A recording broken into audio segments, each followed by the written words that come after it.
Olney Cropdusters are 1-0 in the series in this semifinals action. They take on the 4th seed Metro South County Braves on the outskirts of Fairfax County, Virginia. South County is what they call it. Ali here with Peyton Youse, and how sweet does that sound, huh, Peyton? Yeah, crazy to think that the Cropdusters, with a win tonight, clinched their first ever World Series appearance here in the Cal Ripken Senior Collegiate Baseball League. So, yeah, a lot on the line. Should be a fun one. And it should be a fun one. Great players and great guests on hand for this one. Cropdusters made the trip, especially the Scotts. They got to see their son score the 2 go-ahead runs in the 8th. Yeah, how thrilling was that? Cropdusters had stranded so many runners throughout the entirety of that game, but when the 8th inning hit, you knew that was an opportunity the Cropdusters were not going to let go by the wayside, and Scott took full advantage, drove home both runs, a thrilling second run, Waring coming across to score, diving head first, but yeah, a thrilling game nonetheless. It just shows the score. It just goes to show how the base running was for this team.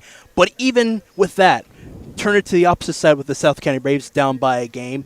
It's been hard in the Ripken League to get an extra game in a best-of-3 series. What do you look forward for them? Yeah, they need to strike first. I think that goes without saying, especially because they're at home. But, I mean, if you're the Braves, you got to come in, I think, with a little bit of confidence. You took the number 1 seed to the bottom of the 8th inning in a tie ball game. So, definitely they prove that they do belong, and I think they're going to come out firing here. Yeah. So they got new pitcher on the mound. We haven't seen him since the first game of the summer. Ben Smallwood of Fairfax and a Marymount as well. Yeah, a guy who doesn't rely too much on the strikeout stuff. In 17 2/3 innings, just 11 strikeouts. Does give up the home run ball, I think, a little bit more than you would like. 3 home runs on the season. So, like I always say, it's your numbers, they only mean so much until you get to the postseason. All it takes is one good start. You just change your reputation like that. There you go. They rolled through 4 Virginia hands in the late loss against the Cropdusters yesterday. Simoneau, who had only a 3rd inning of work, he's going to be batting today. We'll talk about him later on. Melton gets the nod to start things off in that top spot. A guy who was able to get his only hit yesterday, a single, and then was stranded on in the 8th. A crucial inning, too, as the batter before him was able to get to first with a line drive in the infield dirt. Great look at Melton from Clarksburg, and a 2-1 count for the guy who bats left against the right-handed starter for the Braves pitching staff. Off the plate it goes into the side.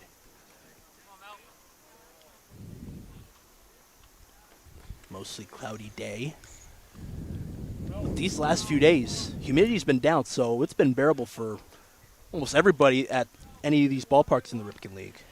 Yeah, and I think we're, not just the 2 of us, but everybody here kind of grateful that there's no rain. Coming over here, felt a few drops via the car, but, you know, no rain so far, so fingers crossed it stays that way.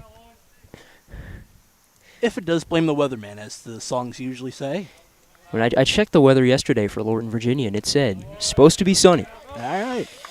Melton aboard with a full count and a walk. Pitch going inside on him, Sammy Berman up. A guy they've got good confidence in. First ever at-bat he has, coming back from an upper body injury. Sac fly to score a man. Yeah, and really moving up this lineup. Yesterday was the 6-hole hitter. Now he finds himself in the 2-hole, so big spot for him. Smallwood trying to deal. Command was helpful for him early in that battle against Melton, who's at first. Full count and a walk for him to start things off for the Cropdusters. Cropdusters got 2 crucial hits early in the win yesterday.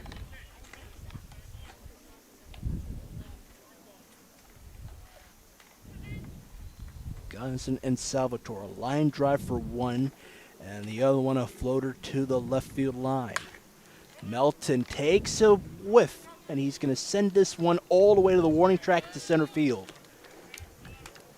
Melton will move back to first, an out. A man still on for the Cropdusters.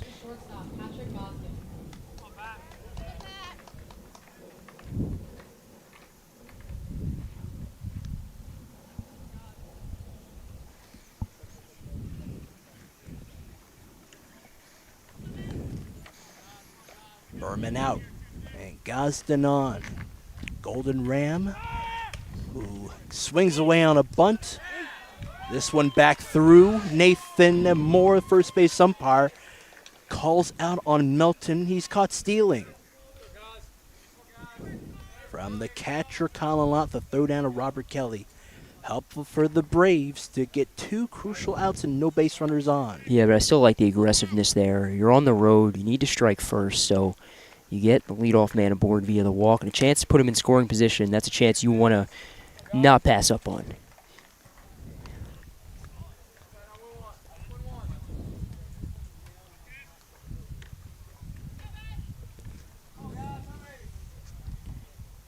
Once again in the 3 spot. He was able to get the Cropdusters going with the first hit of the day yesterday in the win.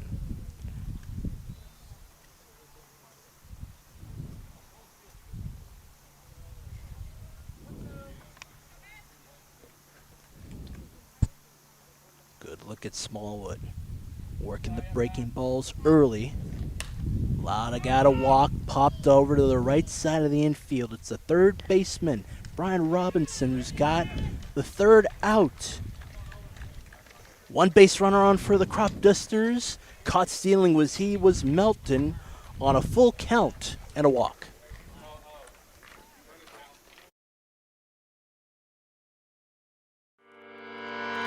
Echoes of your words crashing into me.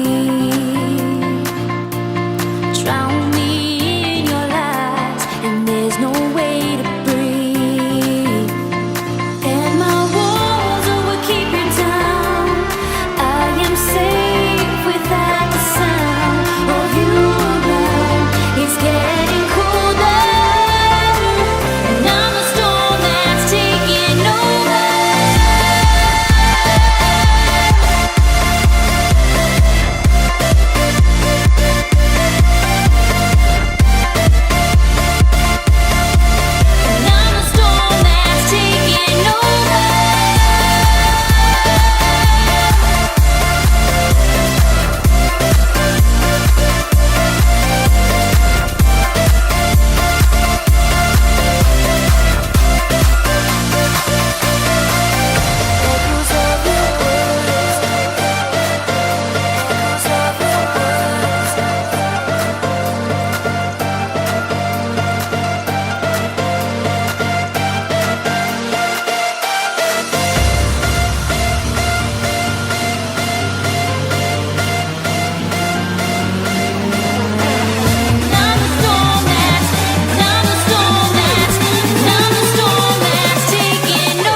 Cropdusters had a base runner on. Melton with a full count walk.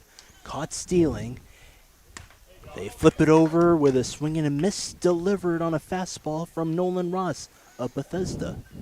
Yeah, and he's going up against a group that I have my eye on, the top 4 hitters in this Braves lineup, the same 4 they put out yesterday. They went 0 for 15. You can't win baseball games when you get that such little production from the top of your order. So they've got to get some hits. At least that was not in the field of play. So 0 and 15, but even that, with that too, 7 combined base runners, 4 hits and 3 walks. Something's got to give for this Braves team. Yeah, and really all that production came from the bottom half of that lineup. You had Albright with a pair of infield singles and a walk. Wright drew a walk as well. Robinson with a single, and his counterpart Robinson as well with another single in the 9-hole. So they got a lot of that production from the bottom of their order. So time for the top of the order to kind of pick up the slack here. This one tested over to the right side. It's Berman with a great block, but he doesn't connect with the glove of Ahern across the diamond. A base runner on for the Braves, Kevin Rudd of Fairfax County, Annandale in particular, go Adams, has a smile over to him, and a man is aboard at first.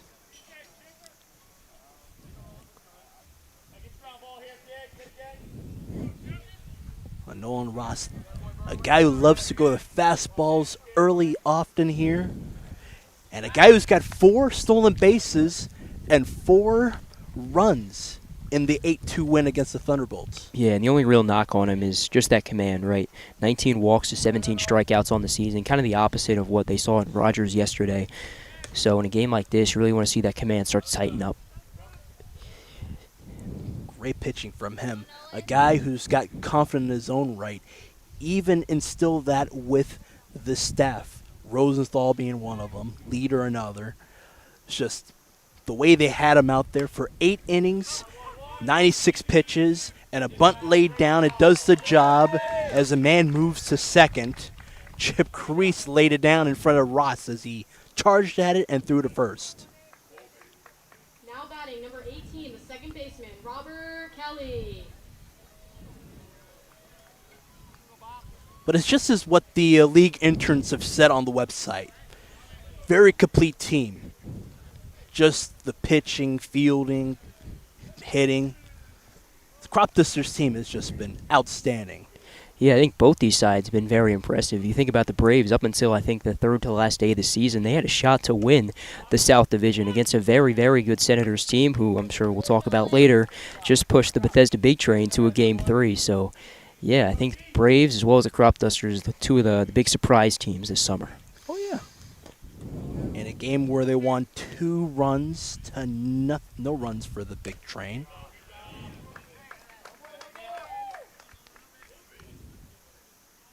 The last time both semifinals series went 2-0, and then on to the next round would have been 2024.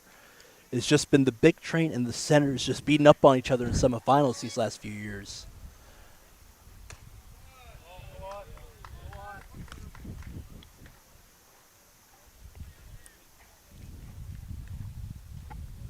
Nolan Ross with a 1-2 count on Lott.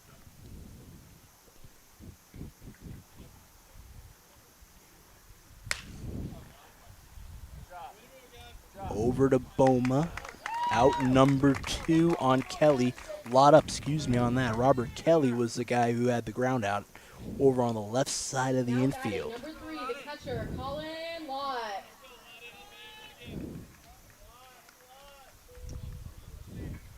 A man at third. Gone on to base on a throwing error from the third baseman Berman. Pitch, nice delivery. Inside and in that tight corner right near the knees of Lott and All-Star.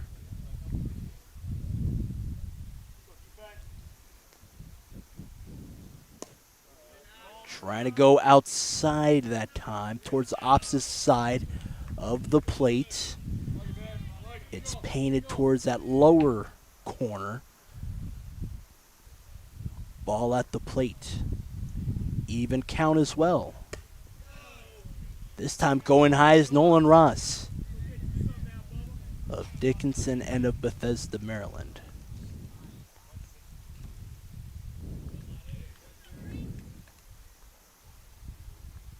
Infielders not too close to the infield grass. Closest one is Berman. Teams thinking to themselves, hey, maybe Lott was going to push this long and into the outfield. He sure has the power for it. Instead, he will draw a walk on Ross. 2 base runners on for the Braves. In scoring position at third is Peltier, and a walk.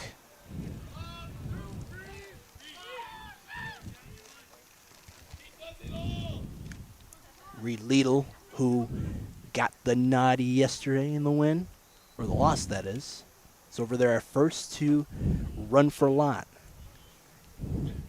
Braves kind of epitomizing no days off. He started the game yesterday, throwing him right back in the fire.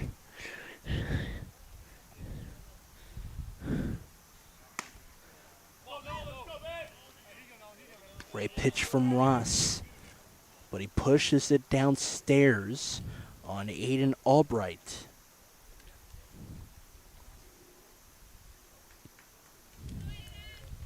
One 0 already coming through. Inner half this time, as he's got Albright to stretch into the plate. And a good look at Ross. 2 quick glances over to first. Swing and a miss low that time. Albright with an 0-2 count down in it here with 2 base runners on. 2 outs though. Sack bunt from crease, which moved Peltier to second. He's over to third with a Kelly grounder to second. Runner moves up. The count goes 1-2. Reed Little collecting dirt as he slides head first to the bag at second.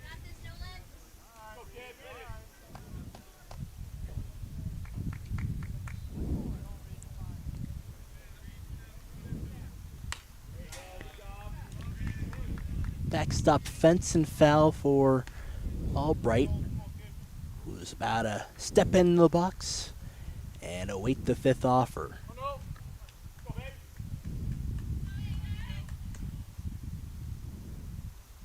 Early in this at-bat, he was going low in the zone. This one towards the middle half, and Berman with a good glove. This time he does connect with Ahern. Cropdusters strand 2 on for the Braves. Through 1 inning of action, Braves and the Cropdusters in Lorton scoreless. Echoes of your words crashing into me. Drown me in your lies, and there's no way to breathe. And my walls will keep you down. I am safe without the sound of you around. It's getting colder, and I'm the storm that's taking over.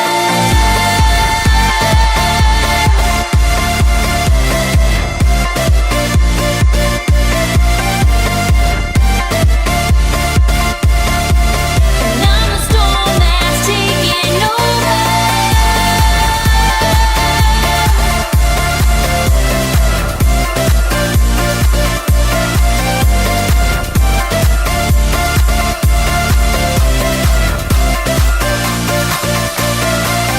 Echoes of your words, echoes of your words.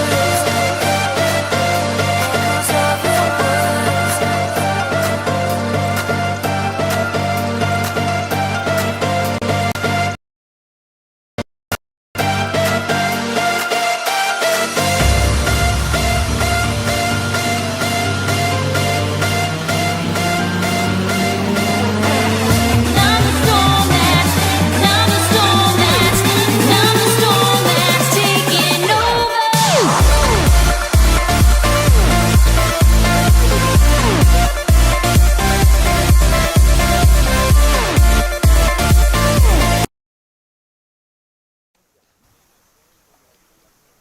Back here in Lorton, Virginia, Leading off for the Cropdusters, Cropdusters first were baseman, very Jordan helpful in Henry. the infield for their stock on the road with a 1-game lead in the semifinals. Smallwood still up on the mound.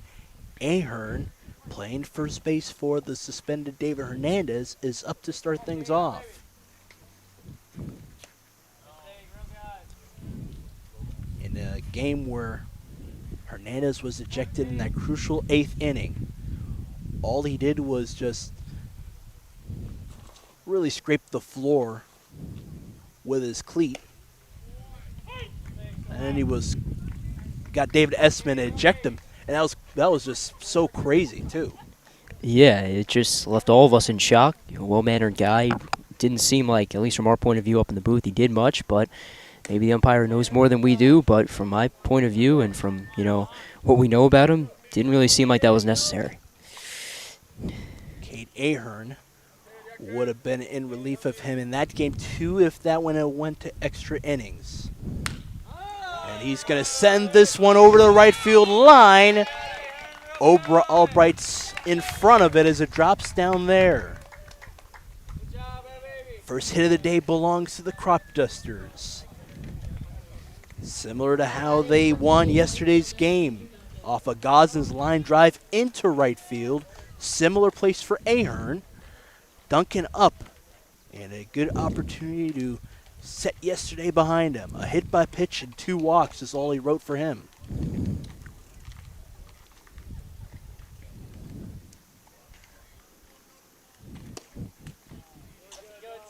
Pitch taken wide of the zone, right near the legs. But I think those 2 walks yesterday, very crucial for him, because we mentioned kind of has that swing and miss issue at times, 21 strikeouts, just 12 walks coming into yesterday's contest. So drawing 2 of those kind of shows he's able to reach base more than, with just his pure power. Ahern back standing slightly at first as he steps away from Simoneau, who pitched in that 8th inning. Sliced off of the plate into the side. 2 crucial hits in that one. A double from Waring, and Scott with a 2 RBI knock. Over to second, who kind of fumbled at it. Didn't even see that Waring was already running from third to home. As he scored from second, and scoring from third was Berman with that walk.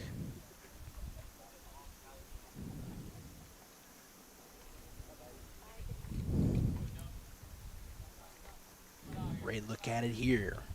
Smallwood of Fairfax. Misses the zone towards the opposite side of Duncan.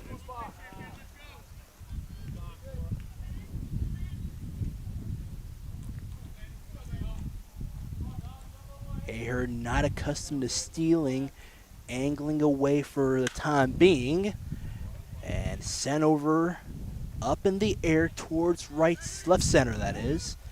Out as Wright was able to glove it. And Ahern is going to step back to first. Good contact from Duncan. 1 out so far, though, as McNeil comes up.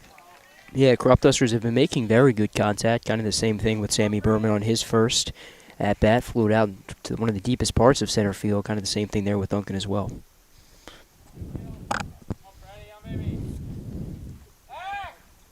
Over to Ahern, who collects dust that time. Second pickoff attempt over there. And a guy who's about 4 feet away from the first baseman in Simoneau. Not much movement, slight bend in knees for him.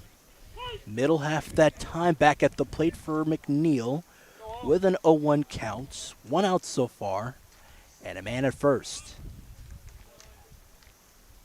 Simoneau cheating right near the shoulder of Ahern at first. Both of them angling to the side. This one opposite side at right field. It's caught by the center fielder Peltier.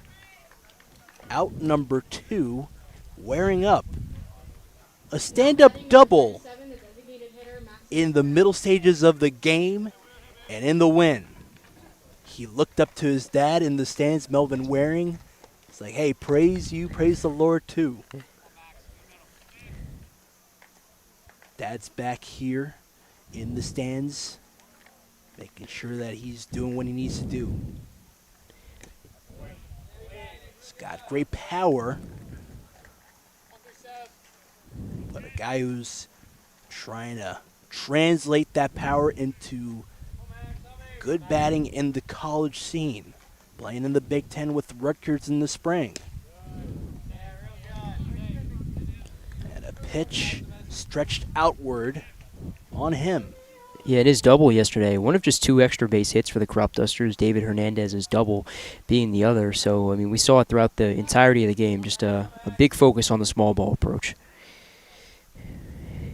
How does he fare with the D3 hand?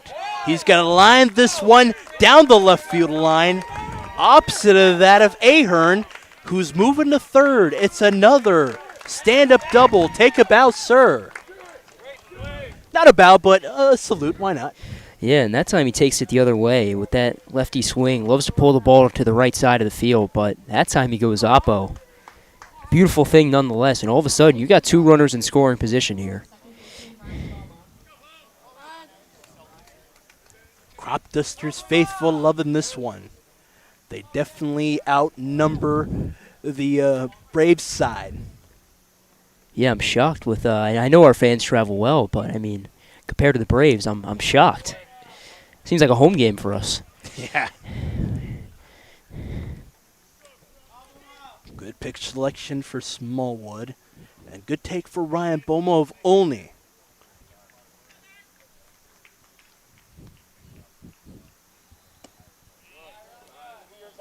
Another take.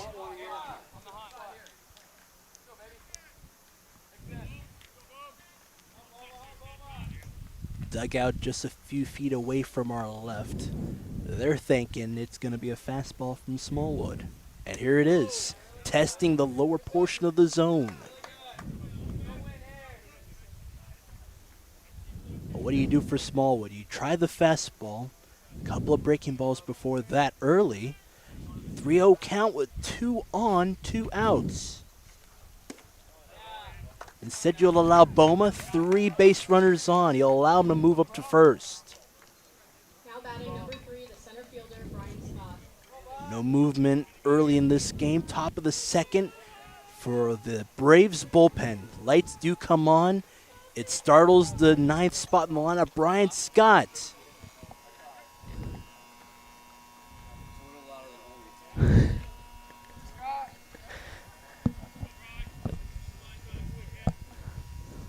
Lott having a quick word with Smallwood. A guy who loves to swing at it early too, though, Peyton. Yeah, definitely expecting him to take a more patient approach, though, here. 2 outs, all 3 runners on. And a huge shot, a line drive at the right center field gap. 2 base runners will score. Boma moves to third. Hey, but we'll take it. He slides through over to second. A single, 2 RBIs, and he moves to second. How's that? 2 straight days with 2 RBI knocks. Kid's on fire.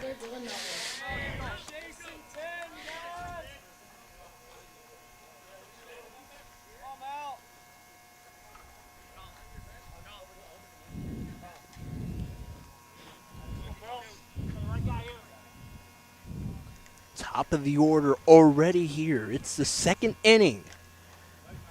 2 scores come through for the Cropdusters. They take it 2 runs to none for the Braves. It's melting up once more. First base runner on for the Cropdusters. Through all the base runners on the day, 5 of them out of the 9 batters. Check swing. It grazes the top of the barrel.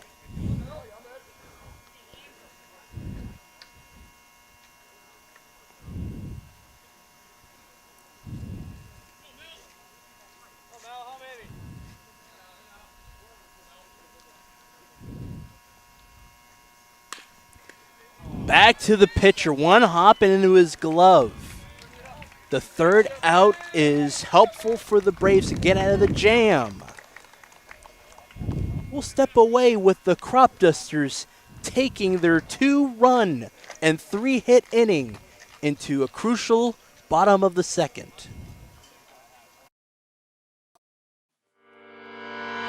Echoes of your words crashing into me. Drown me in your lies, and there's no way to breathe. And my walls will keep you down. I am safe without the sound of you around. It's getting colder, and I'm the storm that's taking over.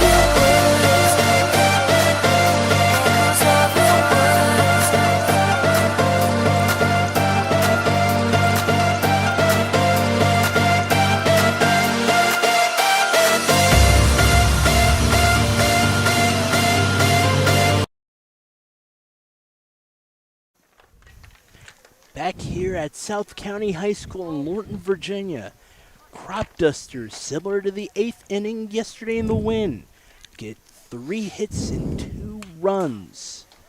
And a very crucial one with Wright leading things off against Ross. Yeah, and all of a sudden the pressure's on them. I mean, they're at home.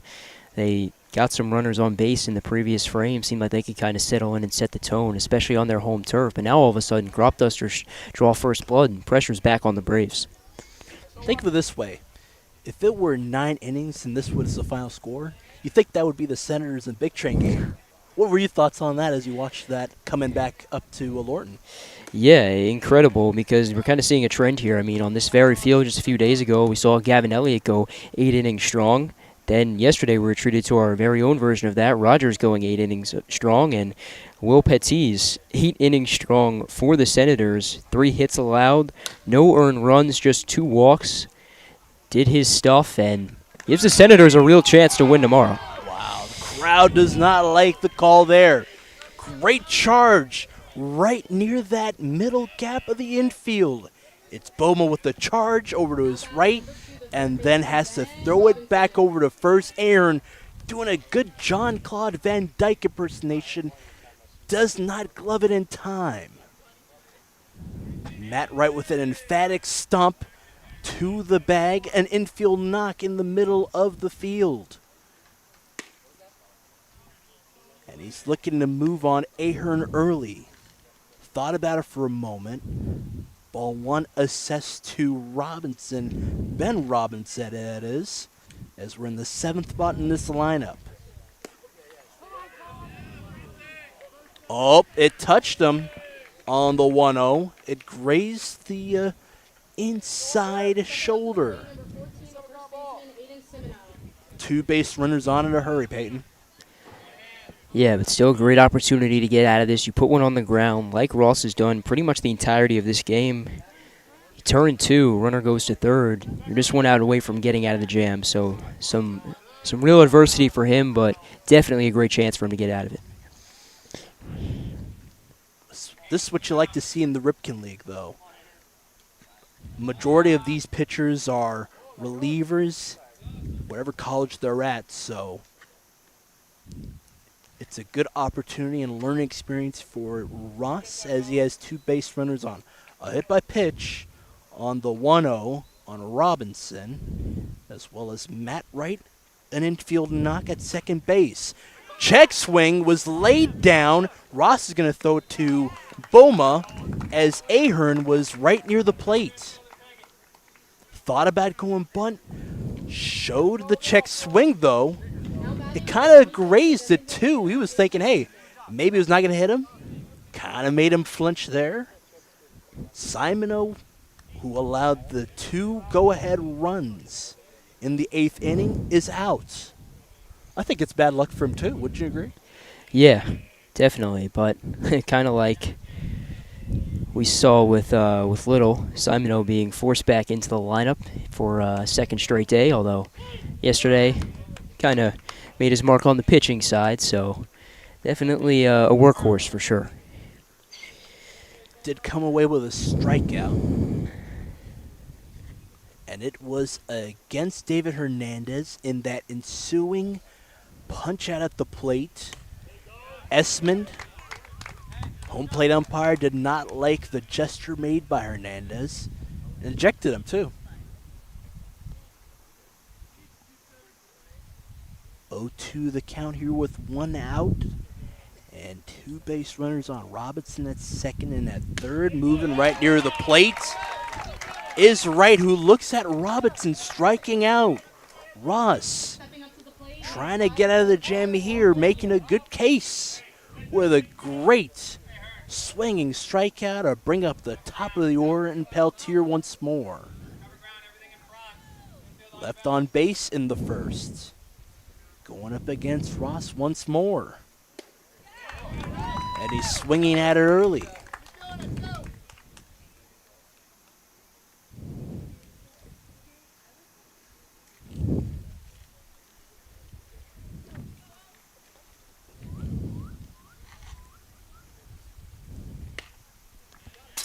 To a right 0-1 right near our side of the field. Now an 0-2 count, 2 outs. 2 base runners on still for the Braves. A 1-0 hit by pitch for Robinson at second. And an infield knock for right to lead things off in the second. Outside of that, Simon O with that check swing as it was in the infield grass. Robinson struck out swinging.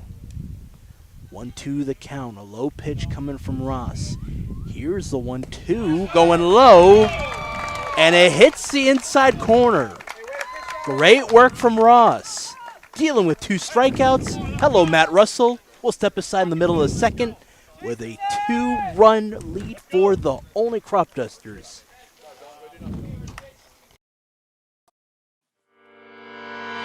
Echoes of your words crashing into me, drown me in your lies, and there's no way to breathe. And my walls will keep you down. I am safe without the sound of you around. It's getting colder, and I'm a storm that's taking over.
Back here in Lorton, Virginia, and once more, top of the third inning with Sammy Berman starting things off.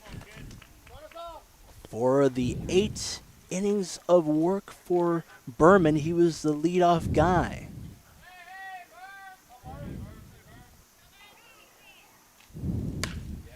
Great line drive. It is over 2. Robert Kelly on the hop. Out number 1, Berman out, Gazin up, who popped out to third in his last plate appearance. Number 26, the shortstop, Patrick Goskin.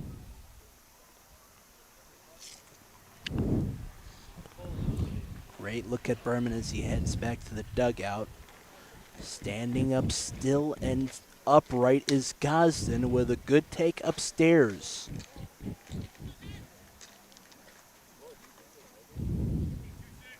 Nice fastball from Smallwood. Gosden looked it right near his chest. And the offer will go foul behind him.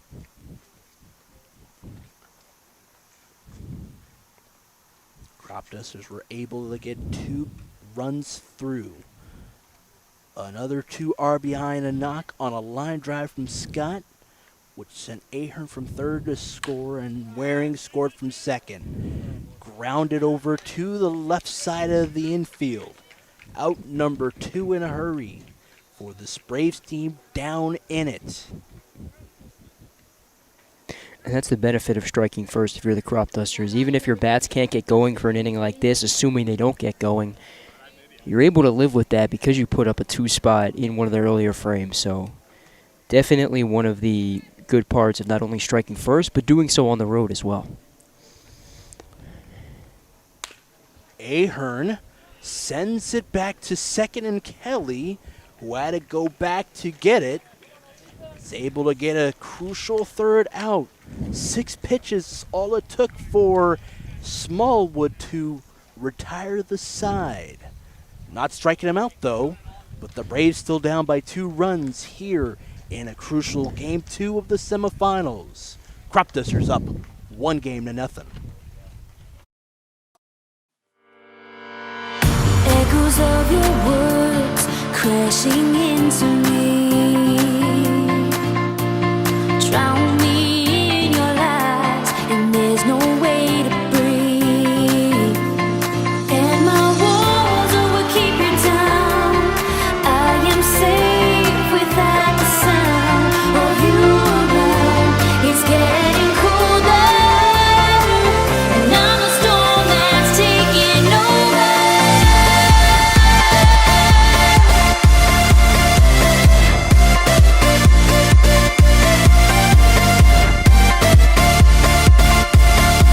And I'm a storm that's taking over.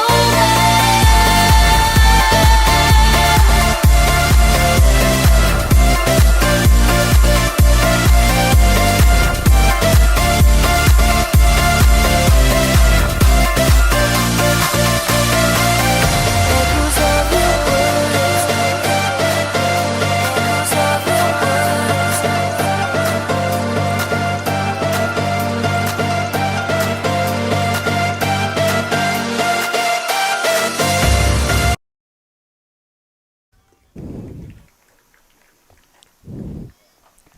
Braves up back to the batter's box once more.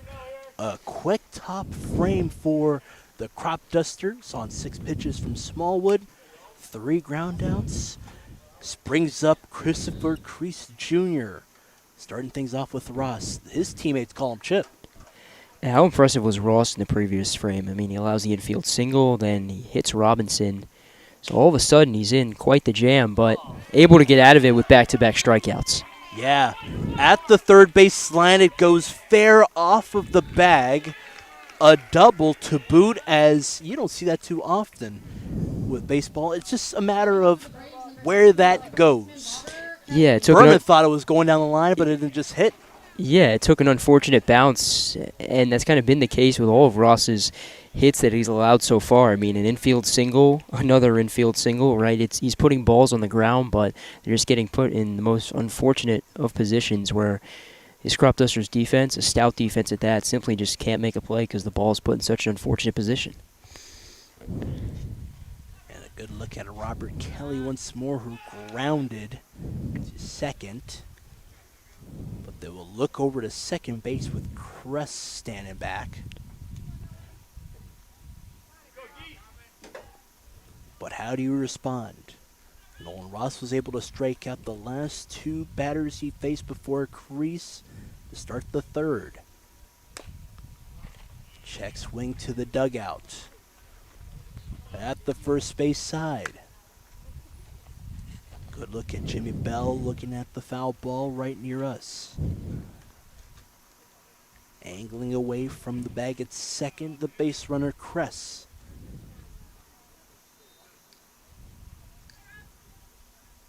Leaning back with it and trying to offer himself at it is the current batter in Kelly.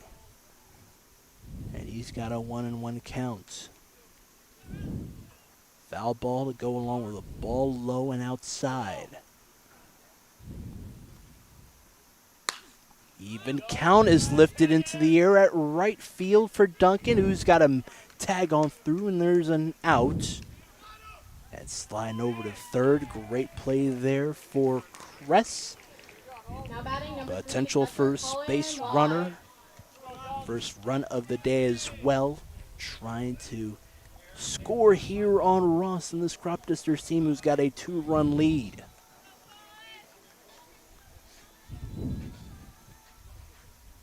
more time. Colin Lott got a full count on a walk back in the first.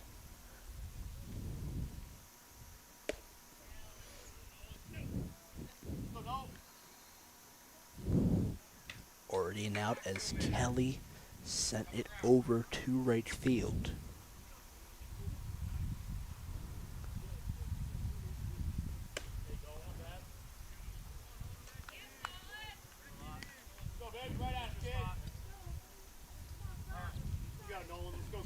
Two balls, no strikes.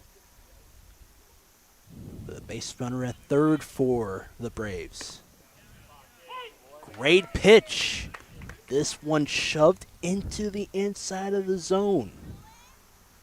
He's going up against Lott and All-Star. 2 balls, 1 strike the count, and a man at third. Got an infield knock as it was off of the bag. Down the third base line on a ground ball. Took an unfortunate hop for Berman, who was at third base.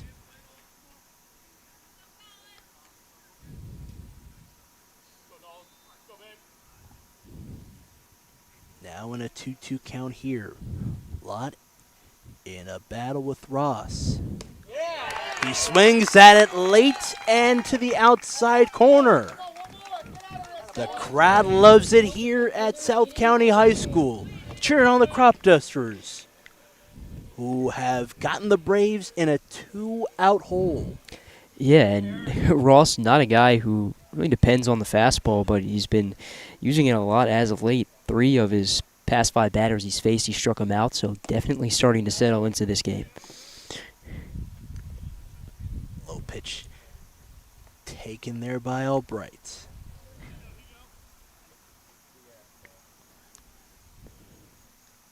Crest left on an island for the time being at third. 1-1 the count. Grazing the bat and to the backstop goes Albright. Crest got the inning going with an infield knock. Here he is at third. Gathering his right hand as he wants to slide to the bag. If he can try to move up. Albright ahead of the count. 2 balls, 1 strike. 2 outs in this inning.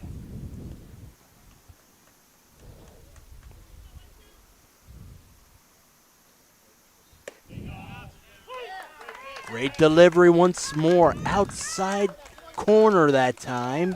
Fastball making it through for Nolan Ross of Dickinson as replays college ball. Hometown Bethesda, Maryland up 270 and 495. Pitch goes outside on him. If it went into the zone, it would have been middle half. Count runs full. Ross is ready to deal up another to pay it off. Sent over into the parking lot and foul. Make sure you parked far away from there, right, Peyton? I did, but somebody's Tesla has got a nice new dent in it. Not mine. So you say you have a Cybertruck. I do not. And I never Low will. Pitch will allow a man to move to first. And at third is Crest for the time being.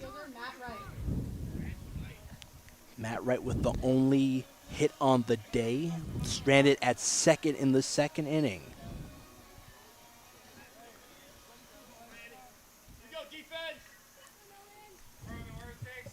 So far through 2 2/3 of work for Nolan Ross.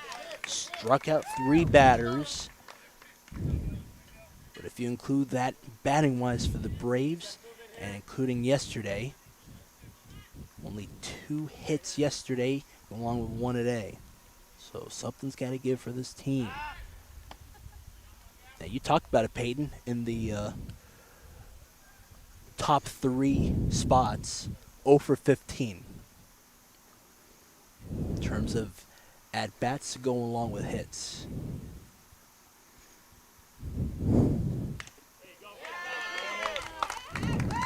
Great fight off the plate and behind for right. Albright with that walk. Moves back to first and now kind of shuffles away from it now. Got a good bend to the knees. Now we'll angle over to second. McNeil will not throw it there. Albright with a stolen base. First one for both teams on the day.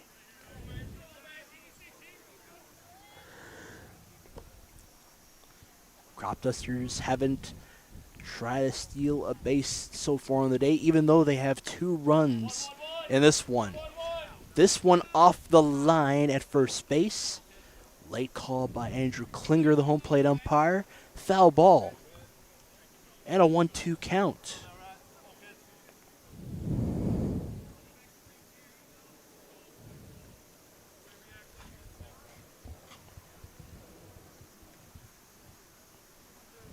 Another good look at Matt Wright with Albright at first and Crest at third. Nolan Ross then testing the fastballs. Off the plate again. It is fair. Klinger with the late call, but McNeil with the quick charge at it and the easy throw over to first. So they strand 2. Cropdusters still up by 2 runs.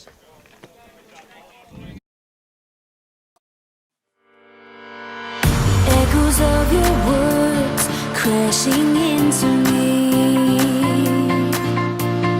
Drown me in your lies, and there's no way to breathe.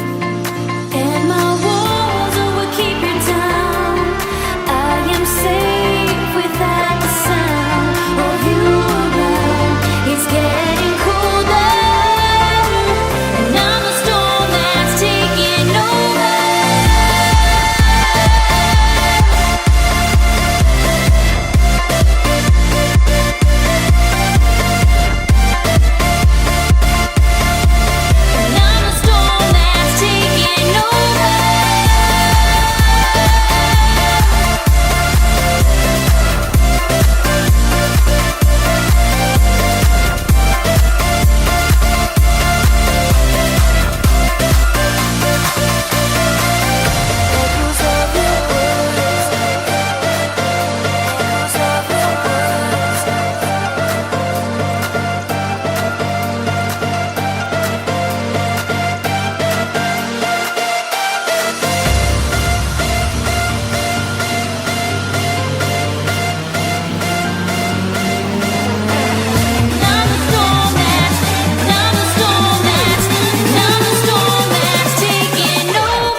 Top of the 4th action, middle stages of the game. Cropdusters up by 2 runs. How about this? Duncan, who hasn't had a hit in the last 2 games so far, trying to get one here. Good take, though, against Smallwood. Through 3 innings, doesn't have a strikeout, but has allowed 2 walks and the 3 hits in the 2nd inning of action. Swing and a miss on a low pitch on a fastball from Smallwood. Of Fairfax down the County Parkway North, State Route 286, and he's dealing. Tries to test it up high and inside on Duncan, and it whistled right near the ears.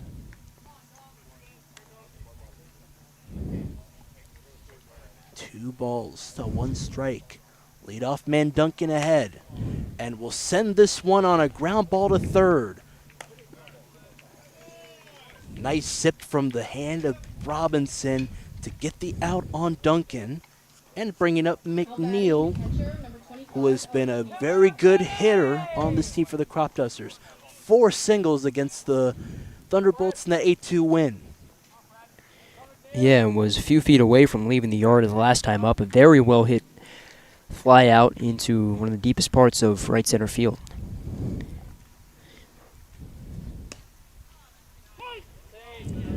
Inner half that time on McNeil.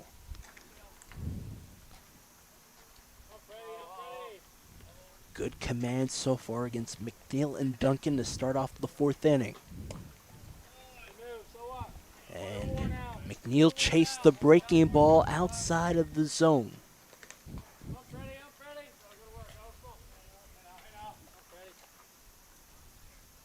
Now to the count. 0-2 pitch. Off the plate. Almost grazed and out of the field of play, but has stayed in it. Colin Lott giving chase. No protective gear for him as he was marching this way.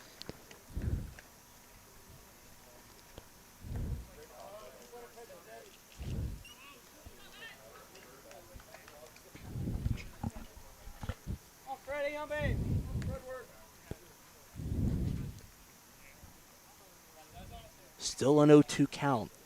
4th offering coming up from Smallwood's hand.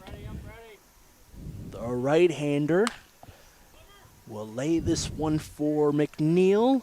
It's a grounder. The first baseman had a quick swipe over to the pitcher. Out number 2. Duncan ground out opposite side, and it brings up Waring, who bats left against the right-hander. Yeah, some 2-out offense here would be big for the Cropdusters. Not saying they need to score. Time isn't really of the essence being in the top of the 4th, but if they don't score here, it's going to be 2 straight innings without a run. So you definitely want to try and start to give Ross maybe a little bit more run support. The Braves have been threatening pretty much every frame.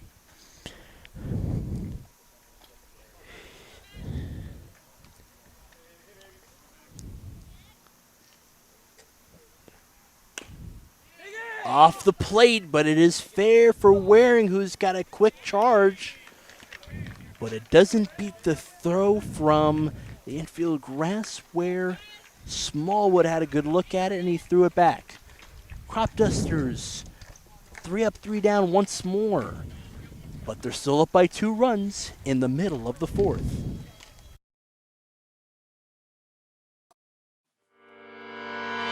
Echoes of your words crashing into me, drown me in your lies, and there's no way to breathe. And my walls will keep you down. I am safe without the sound of you around. It's getting colder, and I'm a storm that's taking over.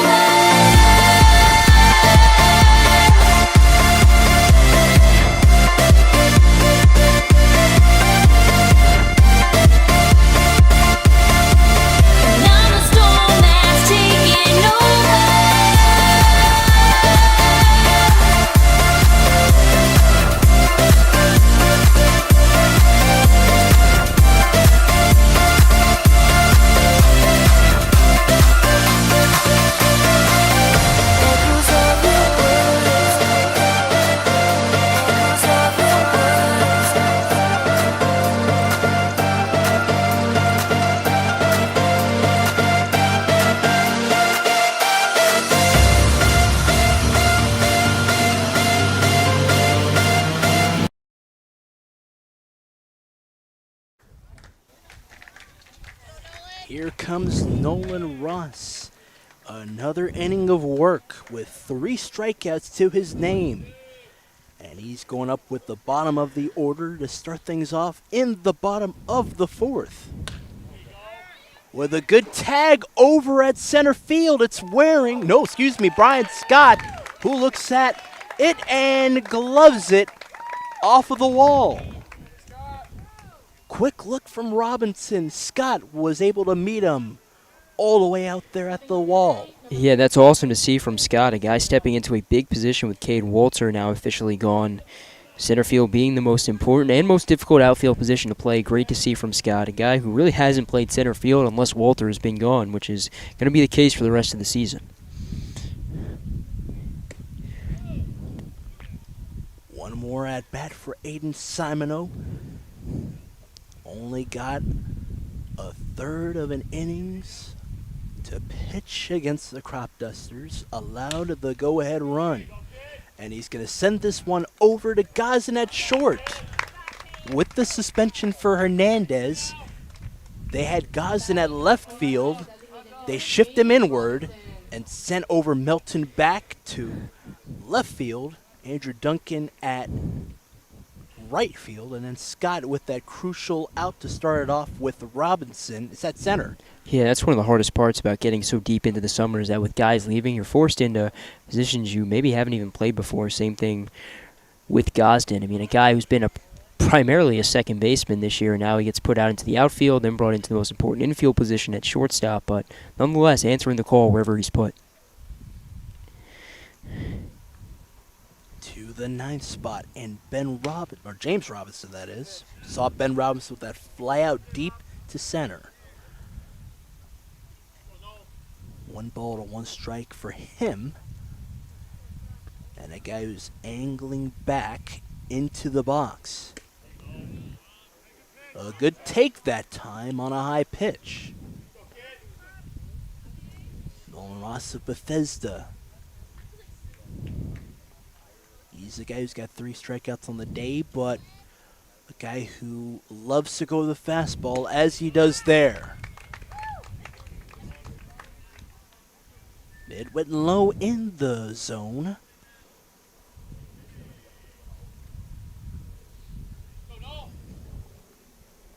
Even count yet again with a 2-2 count. This one right near the face of Robinson, that is James.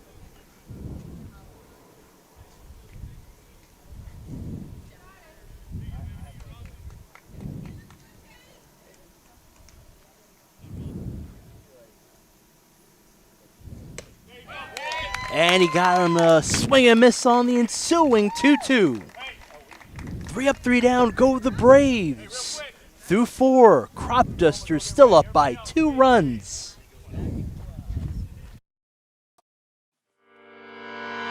Echoes of your words crashing into me. Drown me in your lies, and there's no way to breathe. And my walls will keep you down. I am safe without the sound of you around. It's getting colder, and I'm a storm that's taking over.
Cropdusters, number 24, the second baseman, Ryan Boma.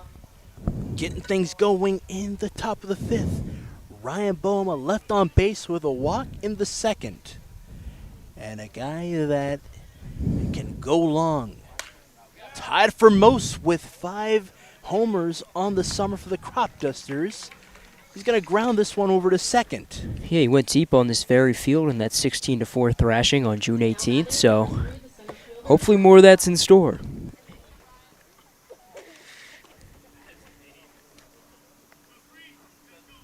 Ryan Boma on one pitch. With that grounder, gives way to Brian Scott. 4 RBIs in this semifinals appearance for him.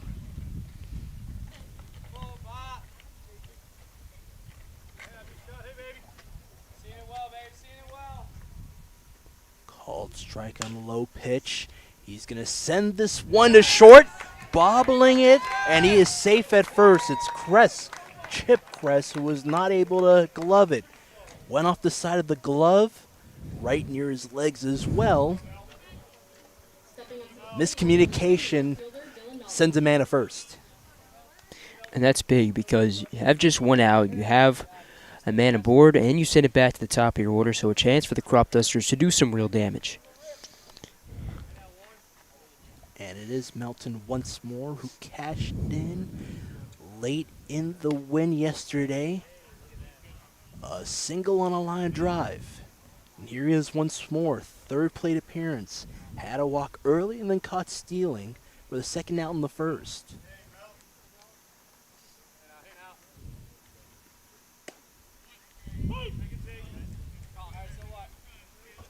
Trying to settle his Melton here.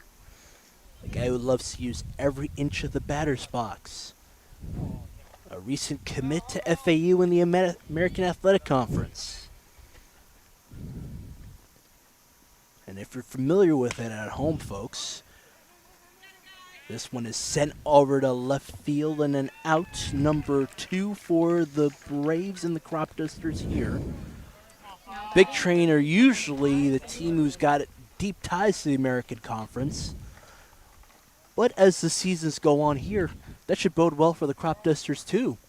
Got a good connection out there. Yeah, I mean, the Cal Ripken Senior Collegiate Baseball League as a whole kind of has ties to really FAU as a whole. I mean, you have obviously Melton now being the transfer, Gramercy from the Big Train, and then a number of alum coming from FAU as well.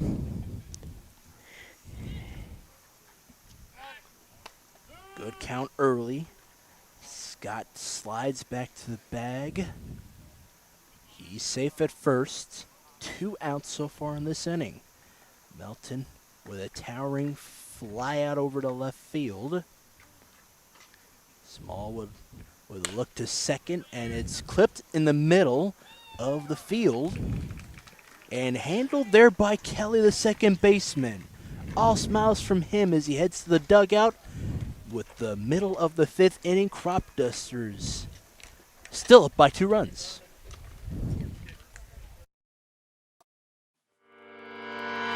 Echoes of your words crashing into me. Drown me in your lies, and there's no way to breathe. And my walls will keep you down. I am safe without the sound of you around.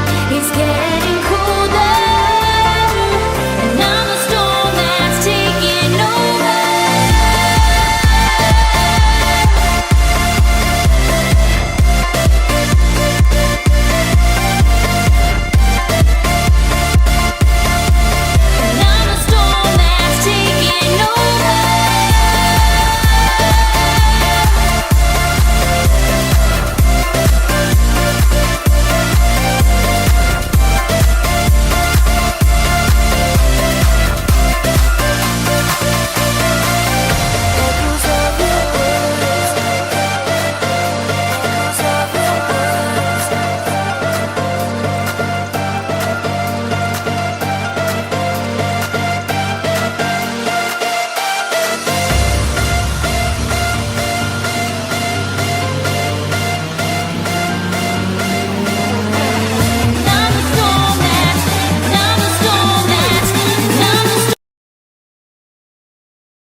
here of the Braves will get things going. It's the top of the order's time to shine against Ross. 4 innings of work, struck out 4 batters. 2 of them in the second to end the inning. Pitch going awry, but able to glove it up high was Owen McNeil behind the plate of Central Alabama.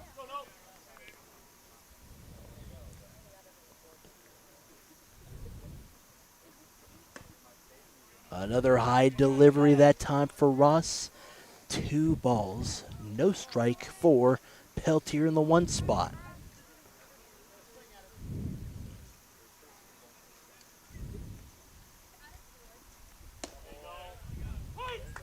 Outer corner on a fastball. Taken that time by Peltier. The count is 2 balls, so 1 strike.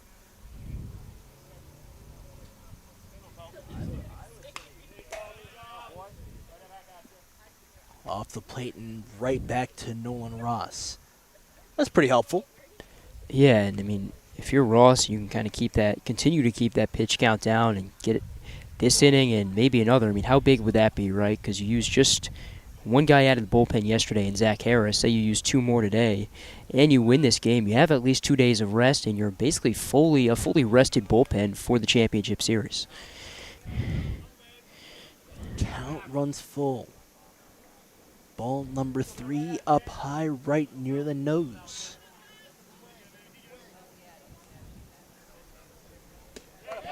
And he swings at the full count offer. 7 pitches to retire the leadoff guy in the bottom of the 5th. Quick fist bump with Berman. Time is called. Ahern, you can hear it right now. He wants a new belt. Hey, but why not though? The Woodbine guy.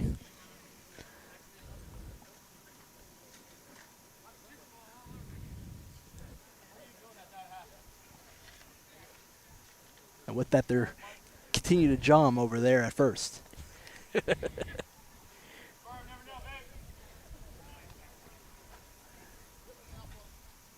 the jawing is so loud, the home plate umpire has a big smile on his face. And Andrew Klinger.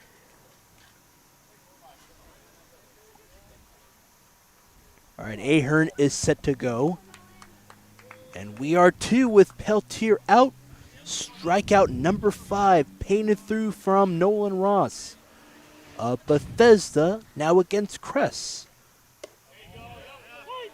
A fielding error to his own right to go along with the swinging strike.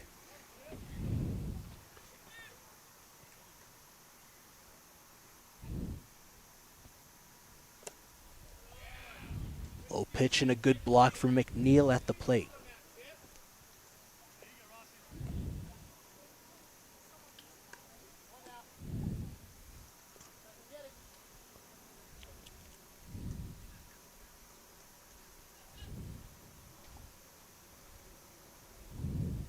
Here's the 1-1 delivery upstairs. And away from the box's Chip Crease.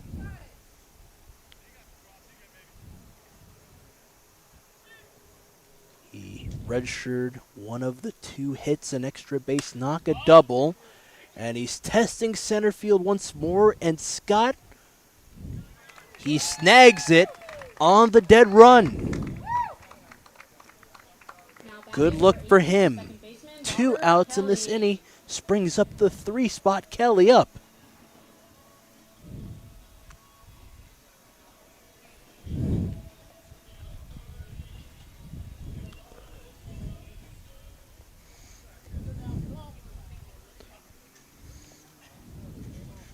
Brian Scott with another out. Showing off the range. Klinger has a good look at the foul tip strike at the plate. Robert Kelly down in it early. Going against a breaking ball from Ross. And once more, a 1 low right near the legs.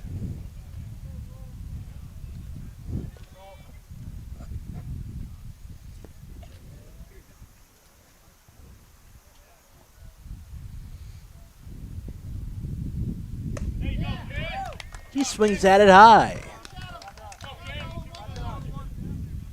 Crowd chomping at the bit here at South County High School. Slight breeze. They're seeing how Ross delivers the 1-2. Fastball. Paints outside of the zone.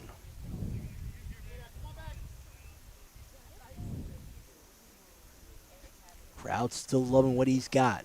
An even count, 2 balls, 2 strikes.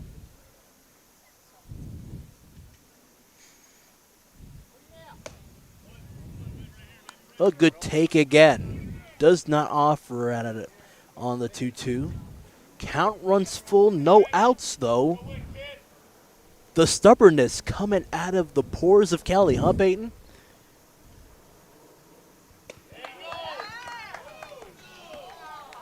It's a walk.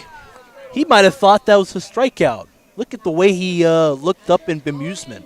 Yeah, I thought it was a surefire strikeout. I think a lot of the Cropdusters fans behind me thought the same thing. Now to Colin Lott. All-star catcher in the Ripken League against the Valley League. Got some great action against them in the first 3 innings. Did not get to work with Logan Hartman as he was pitching against the Valley League.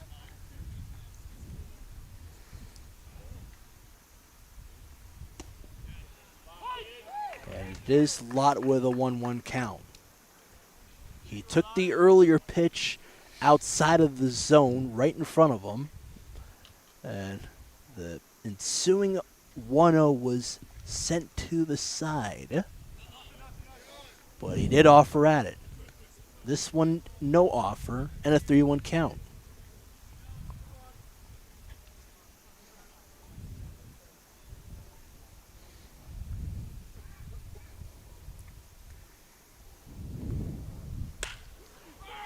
Good swing. Beats the glove of Gosden in the outfield.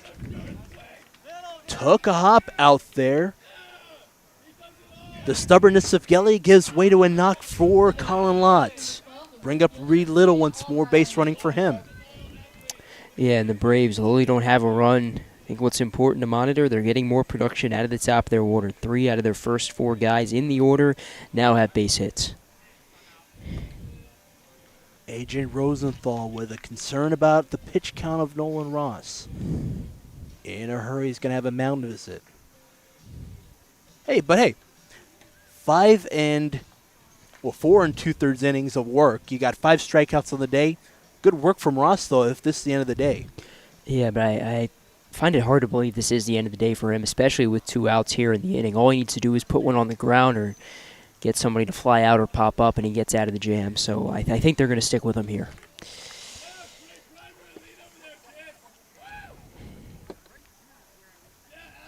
Andrew Klinger is going to come up to the mound as well, probably to let Rosenthal know, hey,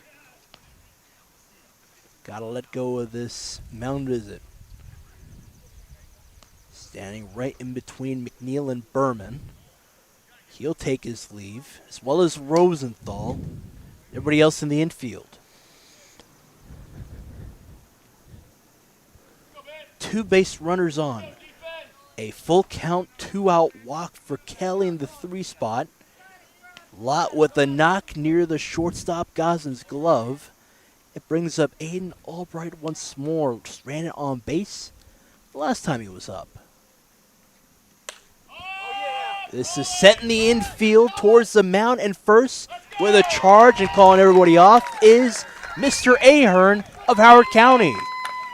All smiles for him as they strand 2 base runners on. The team in black still has a 2-run lead.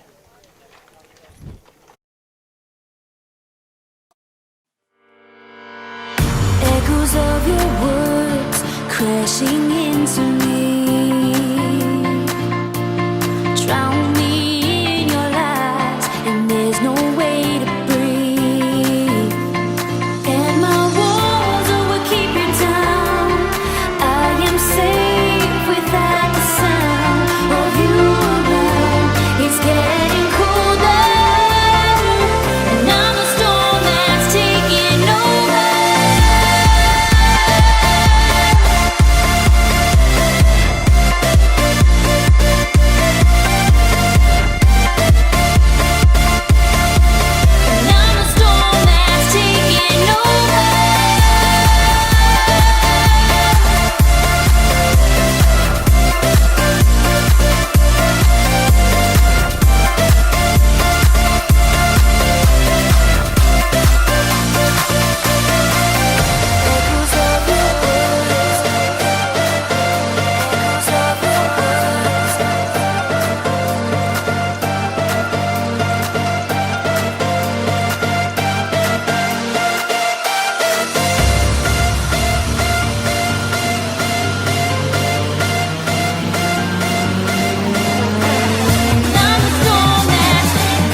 by 2 runs.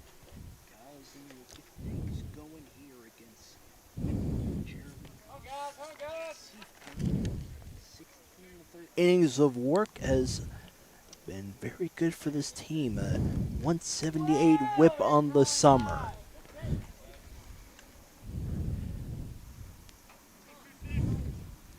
Fourth best whip on the team.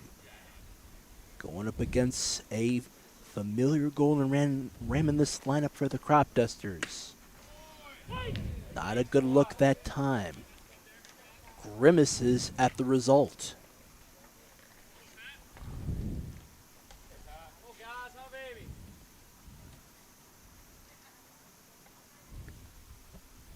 Another Spotsylvania pitcher is going to send this one foul as Gosden on the ensuing 1-1 pitch.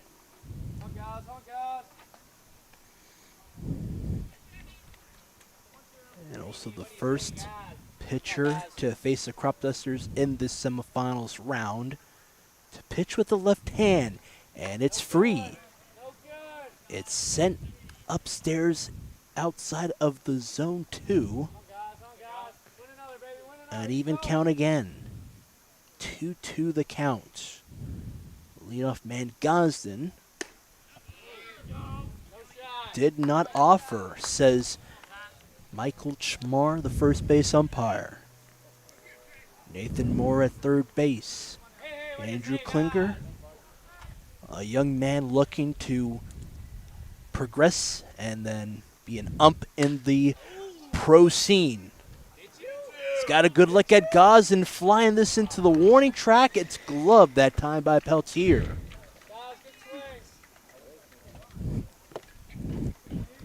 And I know they've got just 2 runs, but I mean, the Cropdusters have been hitting those fly balls so well. I think that's the 3rd or 4th fly ball that's come just a few feet away from leaving the ballpark.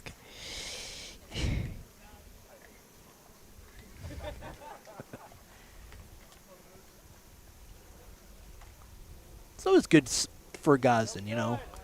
Got a good test, got a good hit, but it does not go the way you like.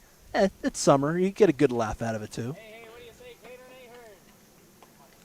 Cadern Ahern of Woodbine, who scored on the double from Scott. He had a single on a line drive in the 2nd inning. He scored as well as Max Waring, who had a double in his own right on a line drive up the left field line. It grazes his outside shoulder right near the pitcher, and he's aboard. An out and a hit by pitch. How about that? It brings up Duncan. Batting number 20, the right fielder, Andrew Duncan.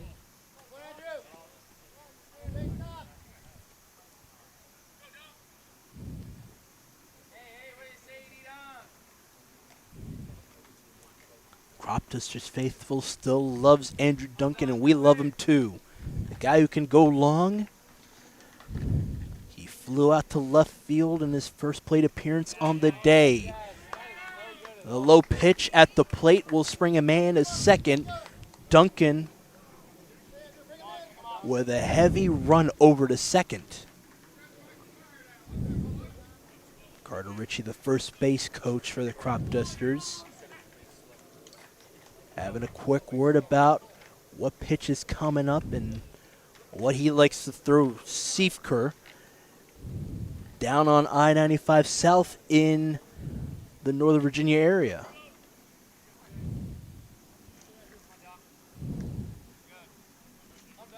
Left-hander from Spotsylvania. Just minutes away from Fredericksburg, which is to its north.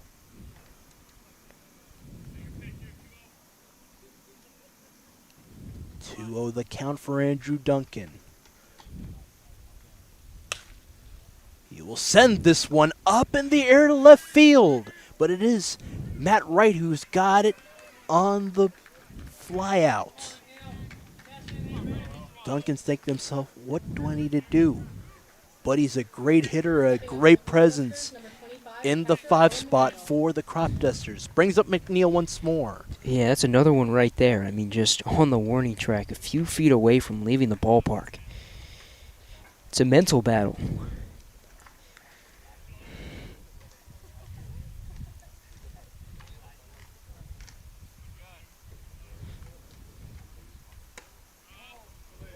High pitch that time. But in this game, though, sometimes power does help, though. Wouldn't you agree? Yeah, it also depends on the ballpark, right? I'm going to go out on a limb here, sarcastically, and say that these aren't the exact same dimensions as first responder field. So, balls that would normally leave that ballpark, maybe don't leave the ballpark here at South County. So that can kind of play with you as well.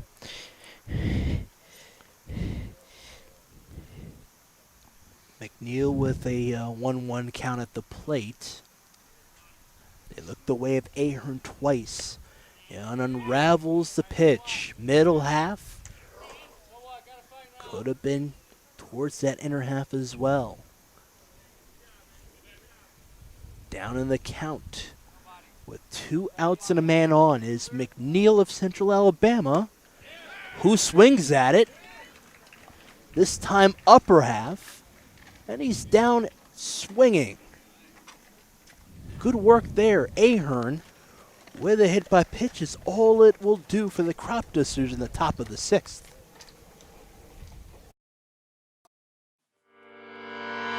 Echoes of your words crashing into me. Drown me in your lies, and there's no way to breathe. And my walls will keep you down. I am safe without the sound of you around. It's getting colder, and I'm the storm that's taking over.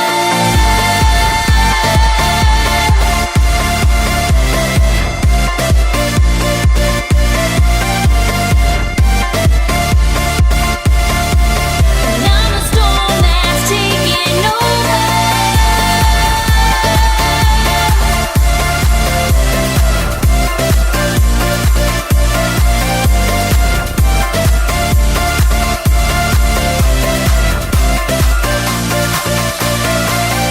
Echoes of your words. Echoes of your words.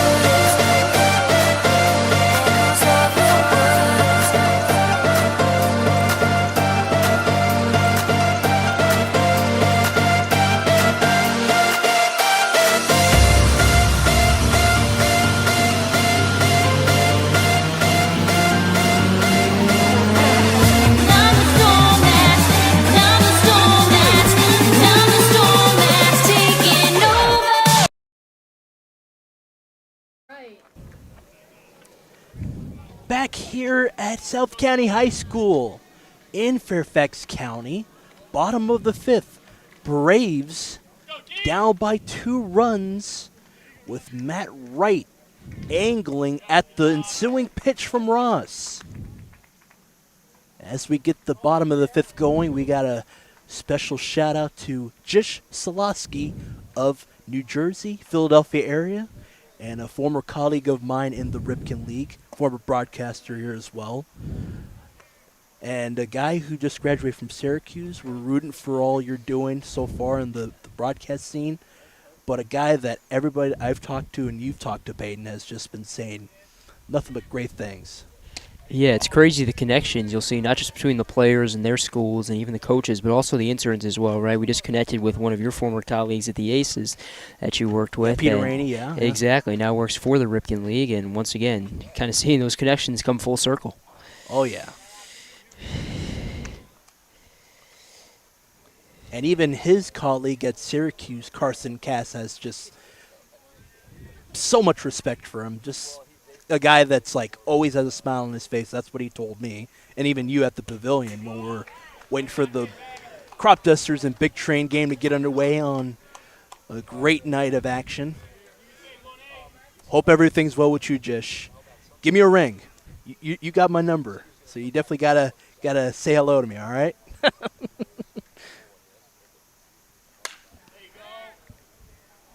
This one's sent over to the outfield, right center.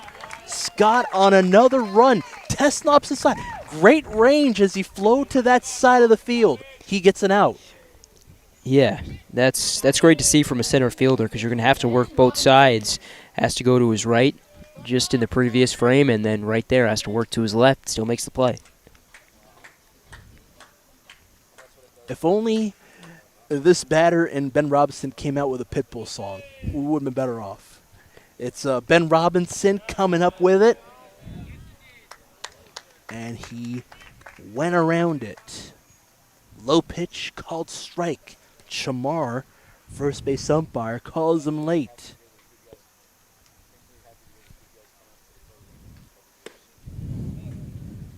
And a high pitch taken that time by Robinson.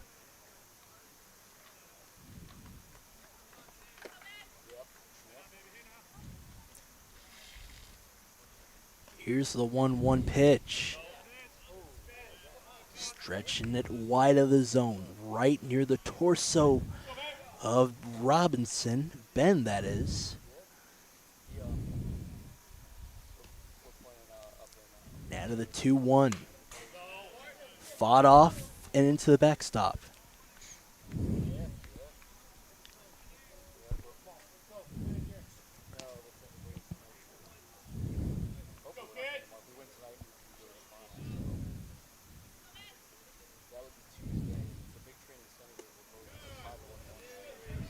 Low pitch. Trying to work the fastball into the repertoire of Nolan Ross. Full count with a man out in this inning for the Braves. And this one sent over to Ahern, who has a good sneak look at it. And he slides back to the bag. You don't see that too often, the guy sliding to his defensive bag. Yeah, but how about the big fella putting his body on the line there?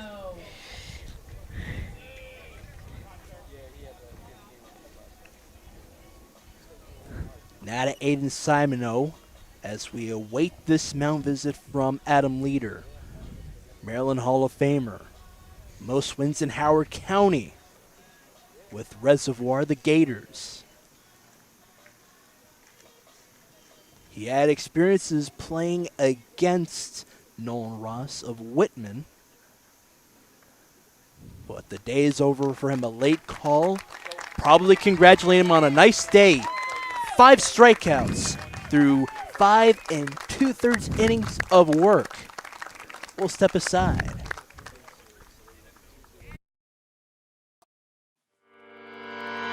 Echoes of your words crashing into me. Drown me in your lies, and there's no way to breathe. And my walls will keep you down. I am safe without the sound of you around. It's getting colder, and I'm a storm that's taking over.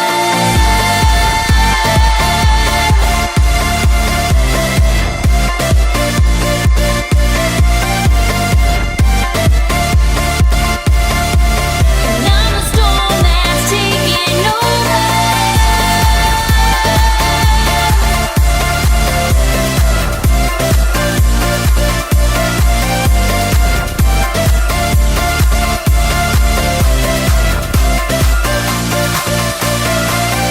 Echoes of your words. Echoes of your words.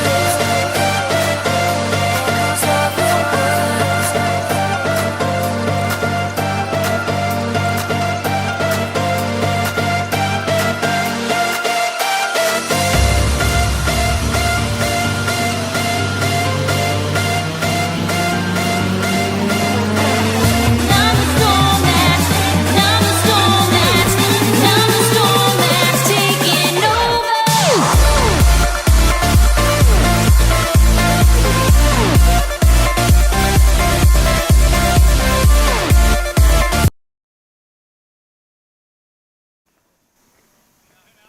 Great work for Nolan Ross, that is, excuse me. 5 2/3 innings, 5 strikeouts dealt. Ben Jones of Westchester in relief from now.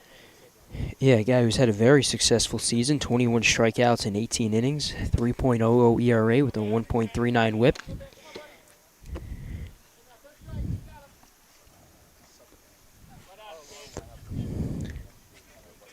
And against Simoneau this time with a 2-0 count.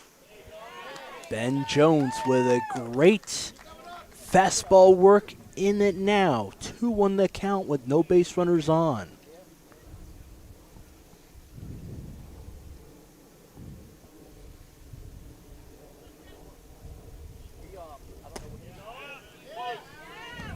Working back in the count, and the crowd loves it. Ben Jones with a 2-2 count against the batter Simoneau, who grounded out multiple times in this game to shorten the recent one, and that was in the fourth. The count runs full as Jones worked it back. Even, and now a 3-2 count.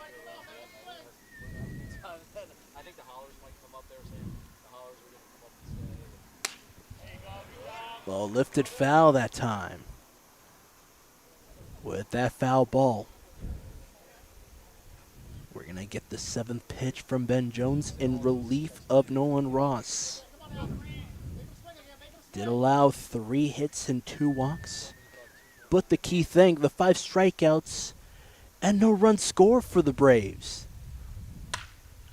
Sent over to Gosden. He had his body on the ground ball. And they make it look easy, the infielder for the Cropdusters. No Logan Barada. No Zakai Hawkins. No David Hernandez, too. And the Cropdusters up by 2 runs still. In the 6th inning, going to the 7th, top of the 7th in Lorton, Virginia. Echoes of your words crashing into me. Drown me in your lies, and there's no way to breathe. And my walls will keep you down. I am safe without the sound of you around. It's getting colder, and I'm a storm that's taking over.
Here in the 7th inning, we're getting into the late stages of the game.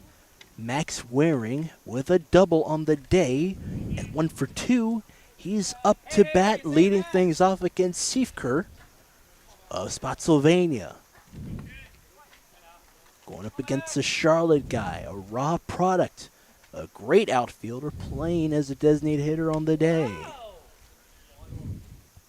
Pitch going inside of the zone.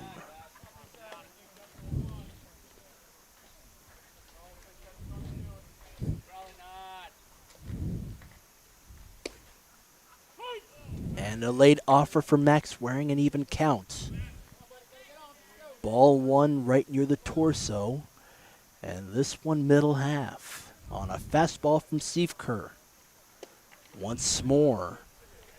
And now he's stretching it outward. Went inside, then middle of the zone, and then outside and low. 2-1 the count. To start things off in the top of the 7th with Waring, sending this to short, on his crease. Out number 1, Waring missed the bag by 2 steps. Now batting, number 24, second baseman, Ryan Boma. Max Waring out on a ground ball, springs up Ryan Boma. Stranded on base with his only time he's been up to base on the day. A walk and stranded at first. With a good knock over to right field. Out number 2 on a fly ball. Corralled by Albright. Didn't have to move too much. 2 outs. Bryant's got up. I got excited there. Last time, or not the last time he was on this field, but the second last time he was on this field, hit a ball that hard, left the yard, so got a bit excited there.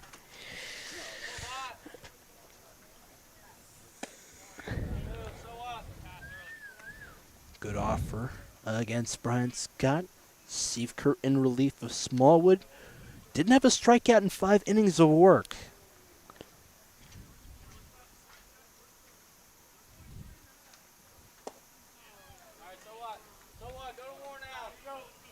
Swing and a miss on a low pitch that time.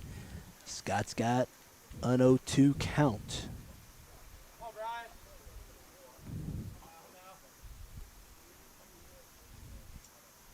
Once more, 0-2. Sent to the left side of the infield. Third baseman for the Braves, it's Ben Robinson. Charge and the throw. 3 up, 3 down yet again. A fly out to go along with 2 ground outs for the Cropdusters in the 7th.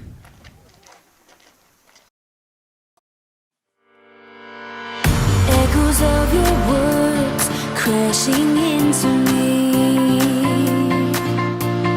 Drown me in your lies, and there's no way to breathe. And my walls will keep you down. I am safe without the sound of you around. It's getting colder, and I'm a storm that's taking over.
Deep in the bottom of the 4th, it's the 9th spot in the lineup. Robinson, who will lead things off. Struck out twice, both against Ross, and he's going up against a new face on the mound, Ben Jones.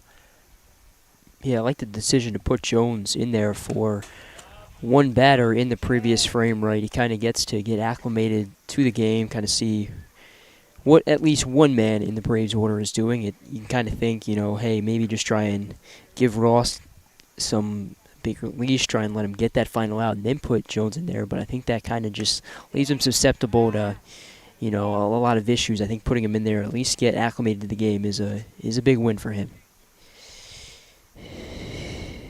Ben Jones in relief of Nolan Ross. This is the second batter he's faced on the day. Ending the 6th with a ground out from Simoneau. And a foul tip strike number 3 to retire the first batter on the inning for the Braves.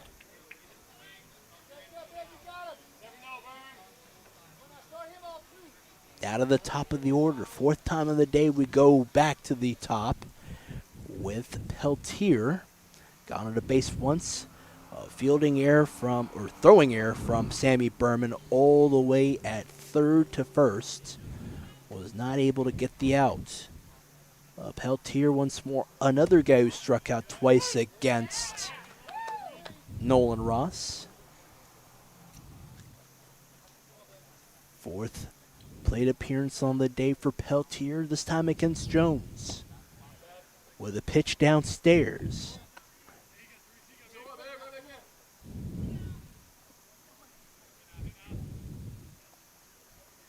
You can see it from over here. Ben Jones with a good amount of communication between him and McNeil. No secrets on that fastball. And a 1-2 count.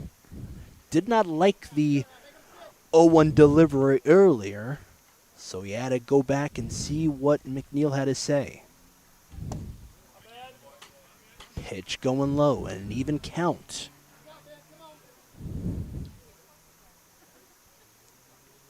Hallmark of this Cropdusters team. Every single player knows how to communicate with each other. That's ideal. Yeah, communication's key when you have a league like this where so many guys fighting for so many different opportunities. That means you're going to have so many different lineups, so many guys playing so many different positions. You're not really going to have, a consistent group that you kind of know, their tendencies and, what they kind of lean towards. You have to communicate to kind of figure out what these guys want and what they don't want. Oh, off the bag was Ahern. Schmar with an emphatic nod over there. An infield knock. Peltier registers the fourth hit on the day for the Braves. Leader already coming up to the mound. 3 batters face for Ben Jones. Nope, he's not going to the mound. He's just going to talk to Simoneau and Klinger. Now it's both the first base umpire, Schmar, having a word with third base umpire Moore. Little conference over there near the first base line. But even from my vantage point, probably you can agree with this. He was on the bag. Yeah, that's the big thing right here. It's not a matter of did the runner beat out the throw. It's a matter of was Ahern on the bag when he possessed the ball.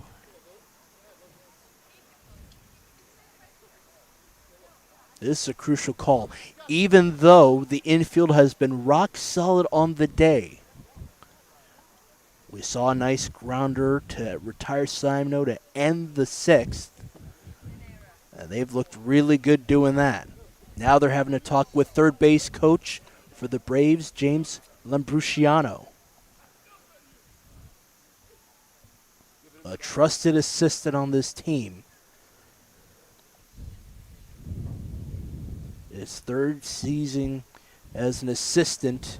He has an emphatic look at Schmar, and he points at him. Man, look at that. Now he's getting a little animated.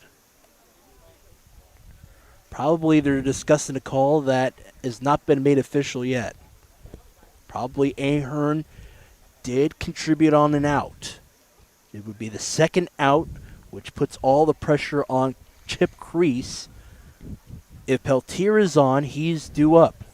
Yeah, an extremely important call because you're in the bottom of the 7th. Time is running out, and if the call is that he's safe, then you bring the game-tying run up to the plate. If not, bases are empty. You have 2 outs.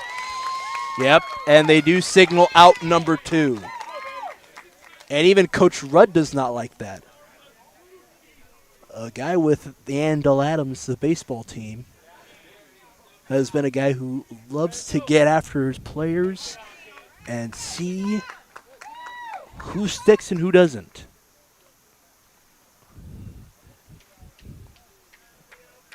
So Lambruciano steps away from the third base line, in position, still talking to Nathan Moore, his counterpart, the umpire, all the way out there. And it is Crease up there with 2 outs against Jones. Great fastball. Outer half that time.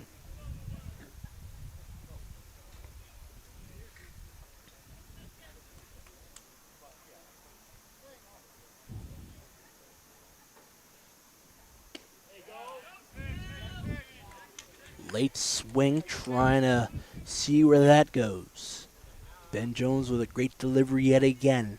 It just misses that lower corner on the inside. Even count for Kress. And the pitch taken downward.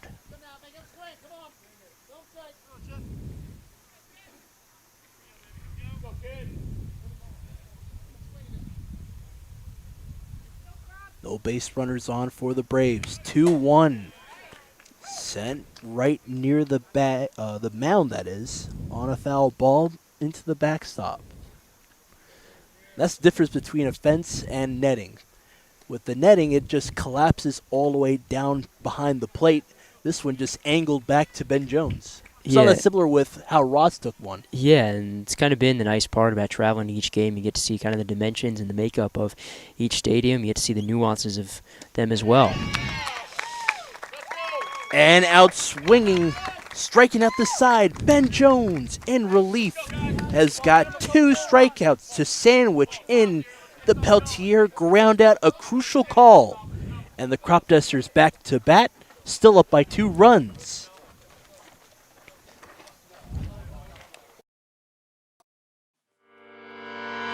Echoes of your words crashing into me. Drown me in your lies, and there's no way to breathe. And my walls will keep you down. I am safe without the sound of you around. It's getting colder, and I'm a storm that's taking over.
A key call sends this back to the top of the 8th.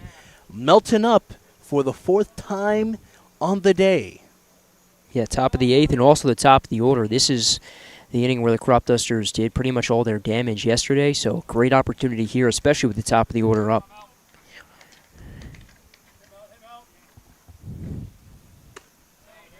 Melton with an early walk and was caught stealing, sliding through to the bag at second. In a crucial spot.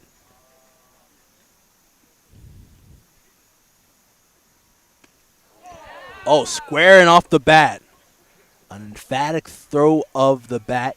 Siefker still on the mound. Does not engage with Melton.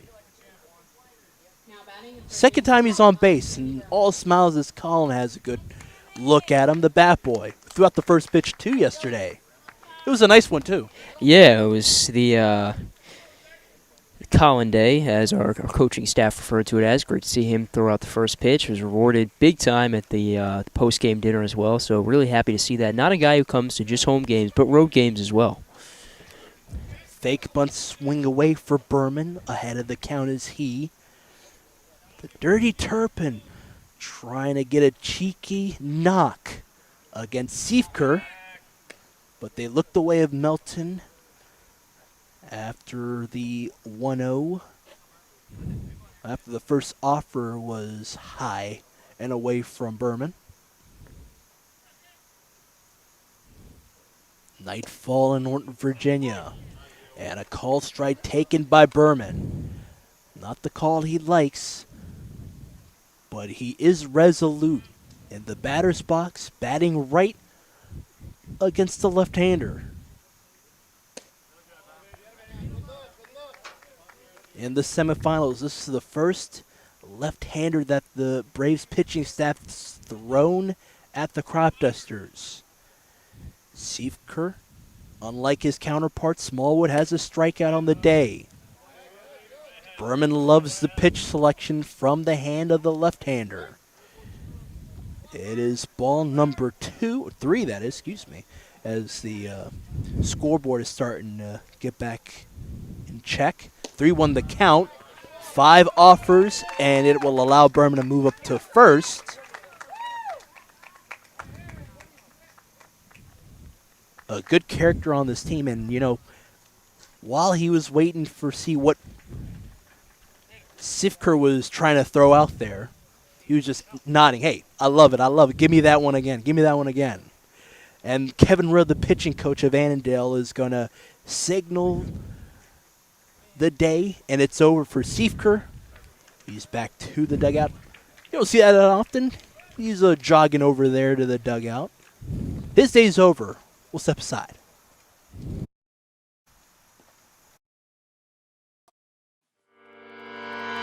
Echoes of your words crashing into me.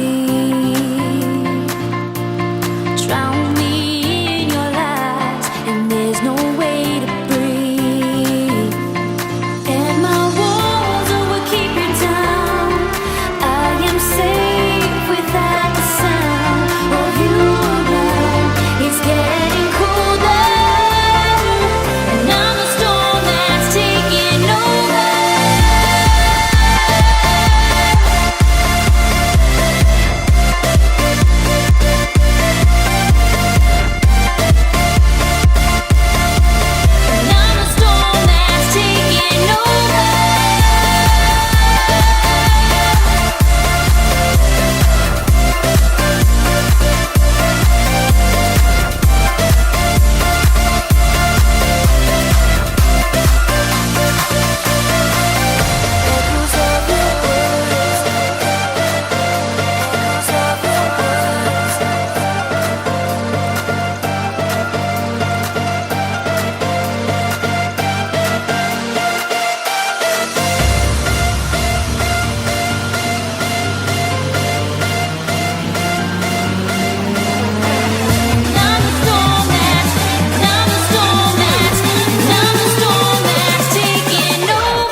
The best opportunity for the Cropdusters since the second inning where they struck 2 runs.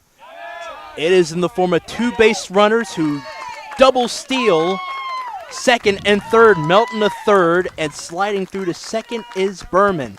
The crowd, the Cropdusters faithful behind us, they love every moment of that one. Yeah, and that's awesome to see them keeping the foot on the gas, right? You have runners on first and second, but the Cropdusters not content. Now they put 2 in scoring position, still no outs.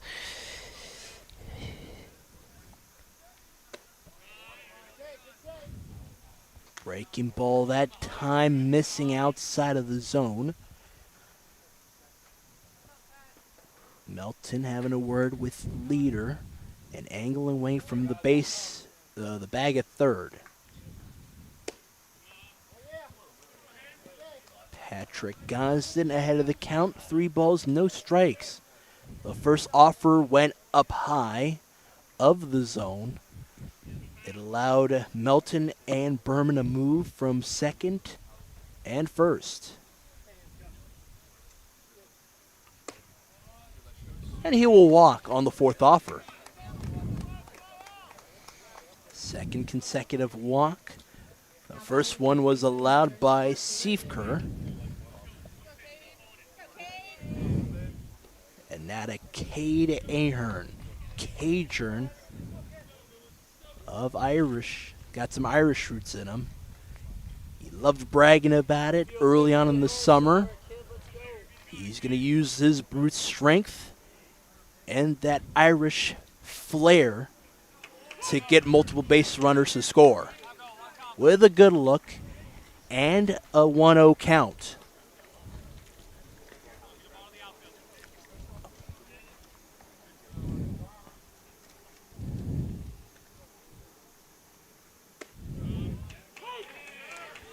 This one in that upper corner, right near the upper body of Cajun Ahern.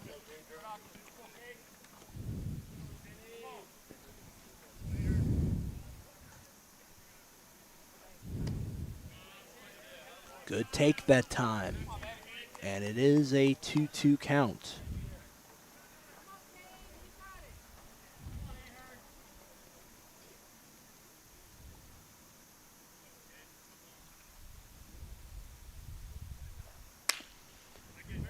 It will whistle foul down the first base line.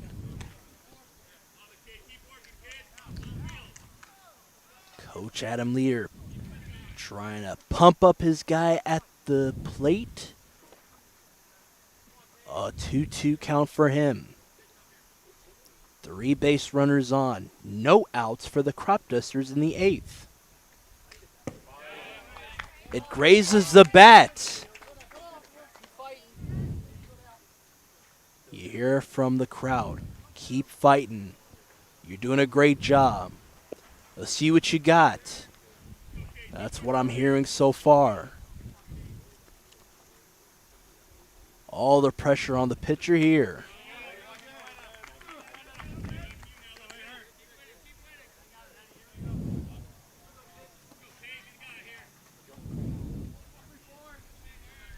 Pitch going up high and inside that time. A quick look to third. And up in the air this time for Cade Ahern at the warning track on the rub. He's going to drop that one. Peltier all the way out there. That will score Melton as well as Berman. But they do get an out at second with Gosden, who thought about moving to third. He looks skyward. Ahern aboard with an RBI, 2 RBIs that is, and a single.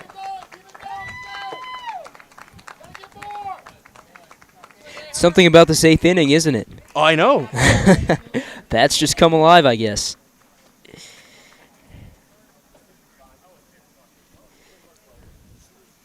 A put out from Peltier to that glove of Chip Crease at the bag at second. Now to Andrew Duncan in the late stages of this game. Duncan in the 5th spot in the lineup. After Ahern brought in 2 more runs. 4 runs to none for the home team down in it. And a pitch swung at it by Duncan. And he's got a 1-1 count with 1 out.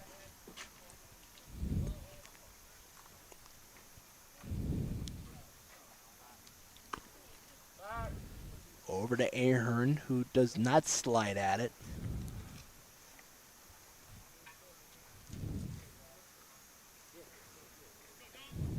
Now he angles away. has a good look at the pitcher there, who lets it go beyond the glove of Lott. He will move up on a wild pitch.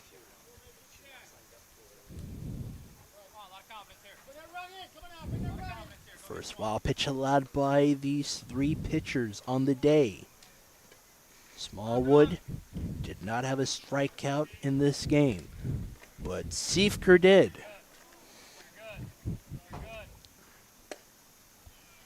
Both Smallwood and Siefker have allowed 2 earned runs on the day.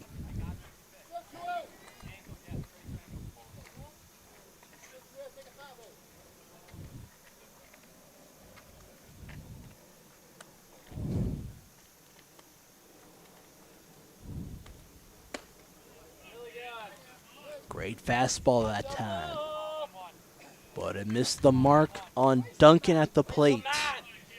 Full count for him with 1 out. Ahern with a quick touch at the bag and steps away from it. Infielders haven't done much here. 2 looks and the offer sent up into the night sky and foul.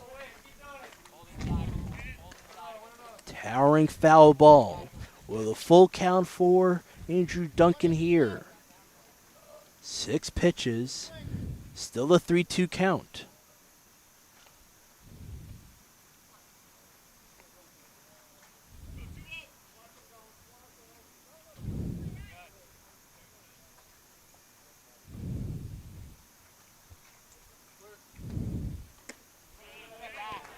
Duncan is aboard for the first time on the day.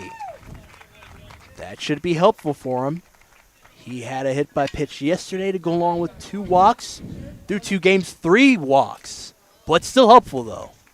Yeah, and now you see past 5 Cropdusters hitters have reached base, so a big-time opportunity and a chance to extend it for McNeil. Owen McNeil up after the walk. 2 walks in this 2 walks allowed in this inning.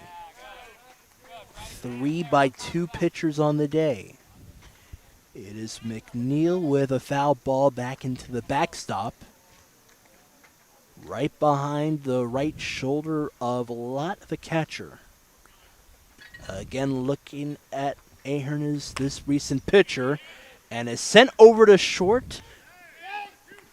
They get an out on the base runner, moving from first to second in Duncan, but not McNeil, who is safe at first. And at third now is Ahern. Jimmy Bell coming up to run for McNeil. From one catcher to another. Yes. There you go. Jimmy Bell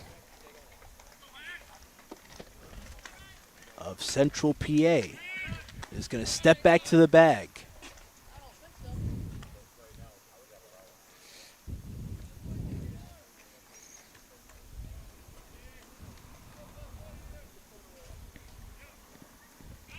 And again, he steps onto the bag.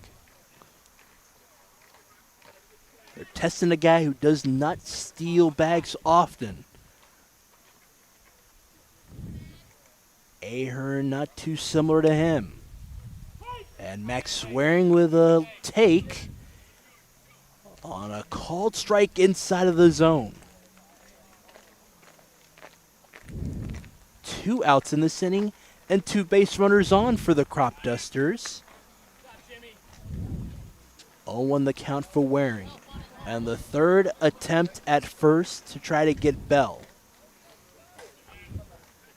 They weren't able to get 2, but they were able to get an out on Duncan as he was moved from first to second.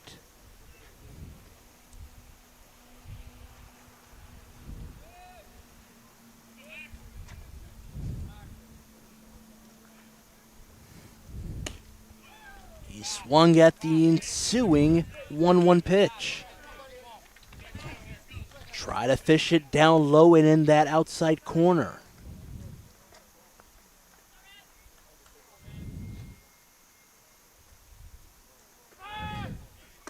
Bell is going to move to second and he slides through. Right as that pitch was coming out of the right hand of this pitcher here, Bell is able to slide on through.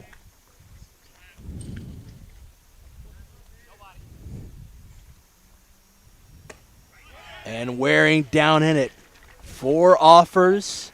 Swings at the 1-2. And striking out the side of the Braves, who find themselves down by 4 runs in the bottom of the 8th we go in Lorton.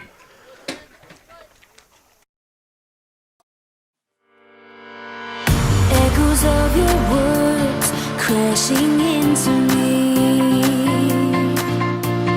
drown me in your lies, and there's no way to breathe. And my walls will keep you down. I am safe without the sound of you around. It's getting colder, and I'm a storm that's taking over.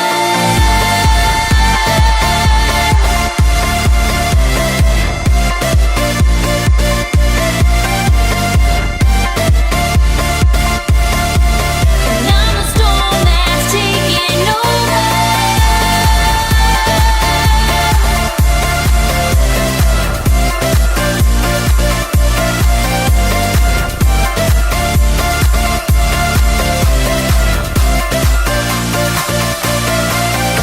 Echoes of your words, echoes of your words.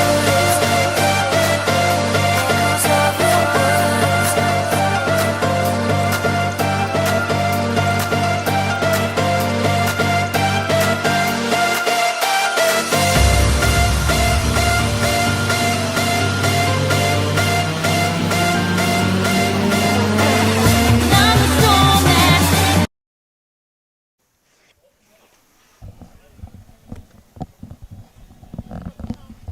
Bottom of the 8th inning in Lorton. Robert Kelly starts things off for the Braves in desperation mode, down by 4 runs. 2 runs come through for the Cropdusters off of 1 hit.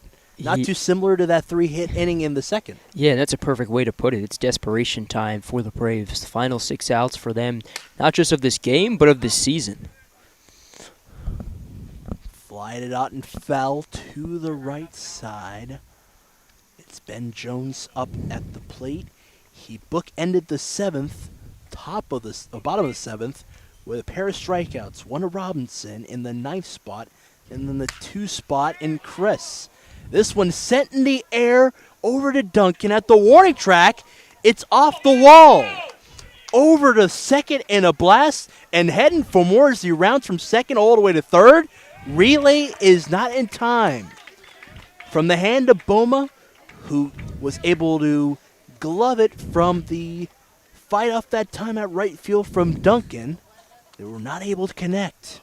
And a man with a stand-up triple, Robert Kelly, has got the 4th hit on the day for the Braves. Yeah, with Macklin gone, I mean, Kelly's their go-to guy. He's really been their go-to guy all season. I mean, 43 RBIs, batting .362. When they needed a big hit, he's come through. Does that once again right there. I'm mistaken. Are you talking about Jimmy Kirk?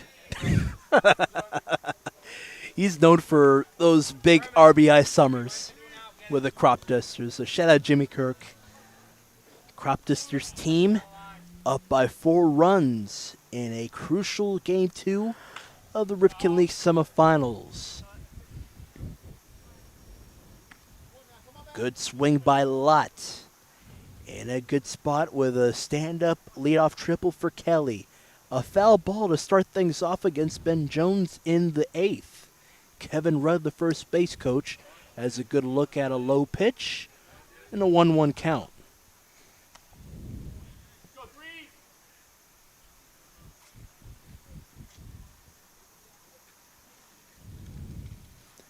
Very animated coach, I might add, for the Braves.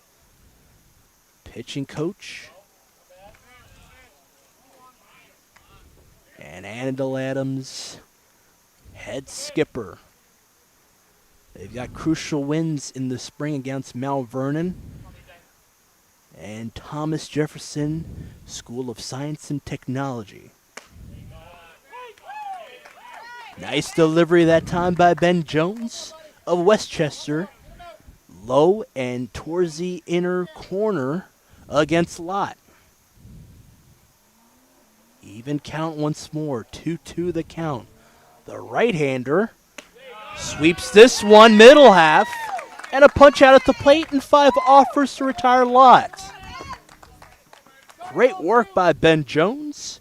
An out to go along with that leadoff triple for Kelly early in the 8th. Yeah, you got to have a short memory as a pitcher, and Jones, great job right there. The leadoff triple can be easy to get down on yourself, but he goes right back to work and gets the strikeout. His 3rd on the day. And a great delivery yet again. Testing the outside corner against Hayden Albright.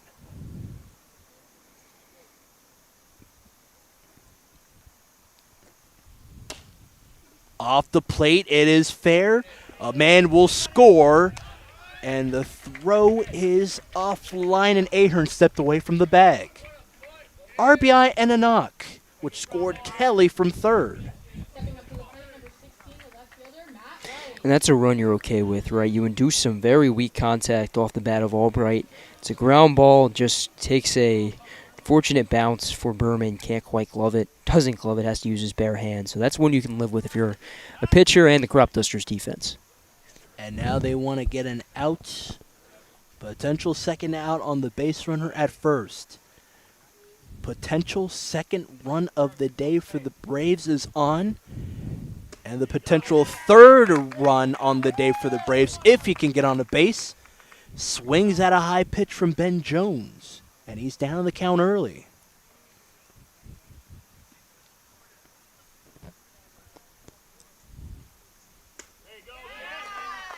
Offering at it once more is Matt Wright, who's got a knock on the day. The first hit for the Braves, a leadoff infield knock to second base.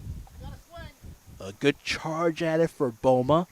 Was not able to throw it to Ahern in time. He's down on 3 pitches. Ben Jones, 3 sneaky fastballs in the outer half. Was able to retire Wright. 2 outs, both of them on strikeouts to go along with 2 knocks for the Braves in this inning. Yeah, there's another great response, right? Gives up the RBI infield single. First run the Braves have scored all game. Once again, it can be easy to get down on yourself. But he doesn't do that right there. Responds with a strikeout. Gets right back to his stuff. Love to see it. Crowd loving every pitch from Ben Jones, who's dealing here.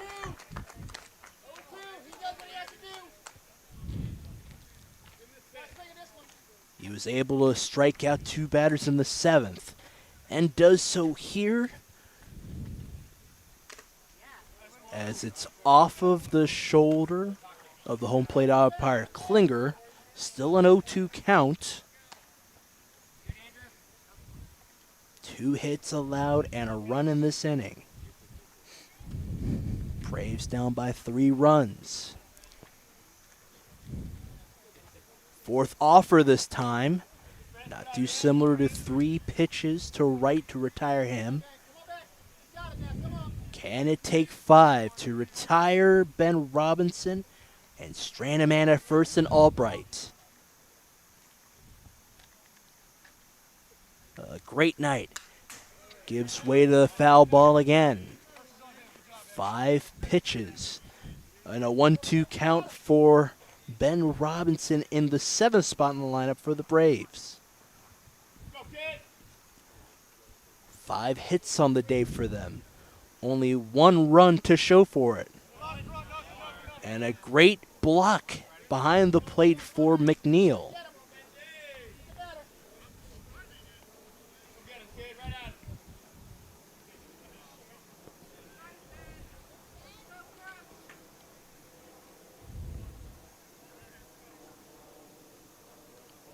The delivery once more. It's dropped, but McNeil's going to throw it to Ahern. Cropdusters are going to bat once more in the top of the 9th with the gas firmly on hand.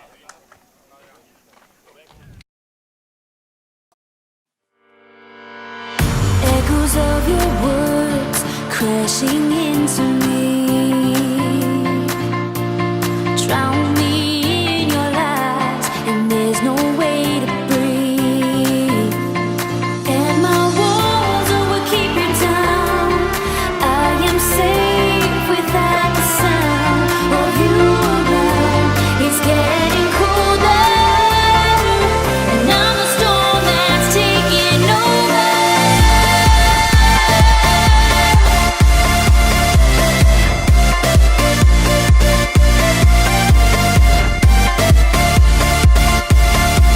And I'm the storm that's taking over.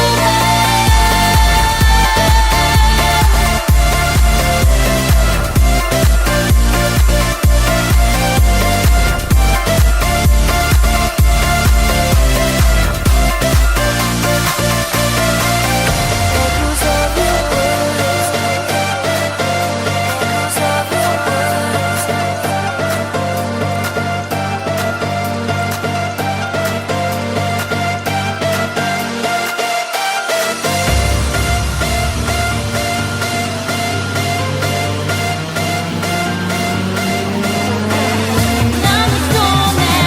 I'm the storm that's taking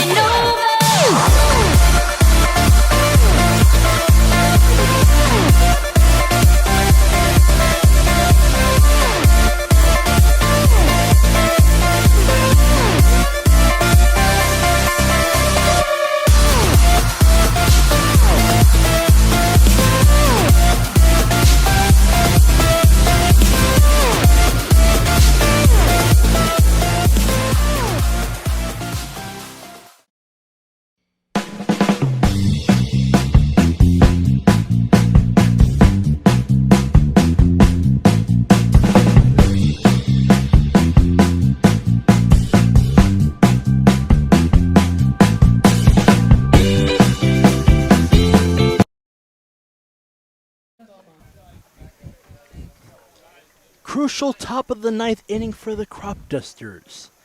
They tacked 2 runs in the previous top frame.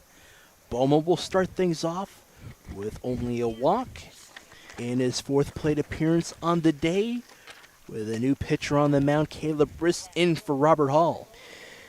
Yeah, the issue for him has just been that command. 13 walks to 12 strikeouts. He's also given up a ton of contact, 32 hits in 16 innings pitched, so just hasn't been a strong season for him. But it's time to kind of take it in, right? These final 3 outs that these Braves pitchers will possibly be throwing for the entire 2026 season.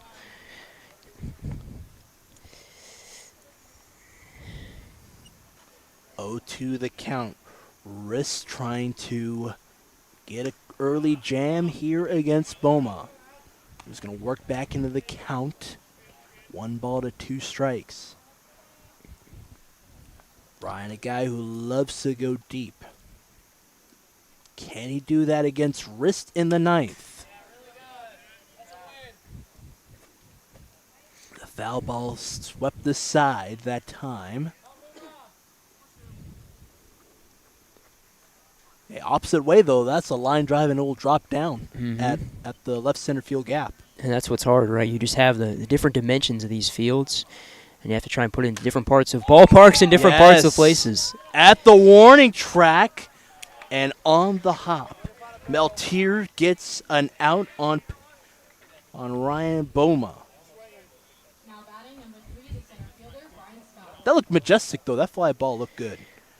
Well, Brian Scott up there, now another Frostburg State guy. Early communication by Boma, the out, for Melton, who's on deck in the 1 spot. That's definitely hitting a car and foul. Nope, never mind. We're about probably 20, 22 feet So away get from this, the car. just landed on the rim of the Jeep, and it's just sitting there. Kid you not.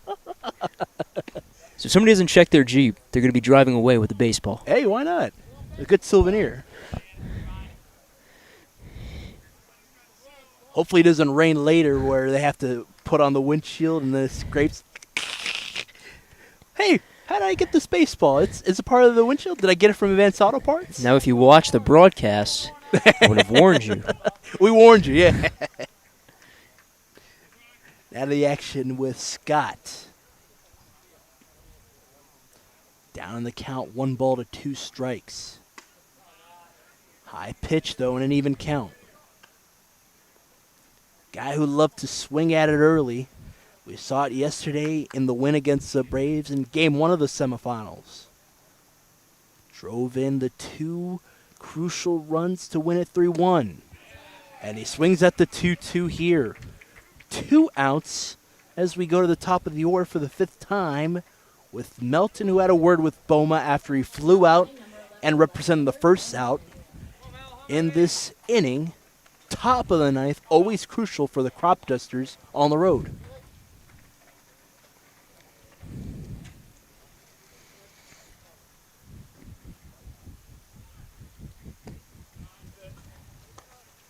Low pitch that time. Good block there and a good corral for Lott. Caleb Riss got a strikeout on 1. And Melton fouls off the ensuing 1-0. Fouls it off the floodlight as well.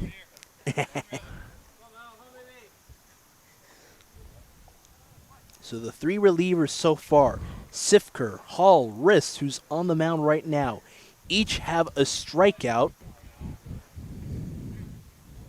against a very feisty and a very good Cropdusters batting lineup. First in home runs, 32 on the summer.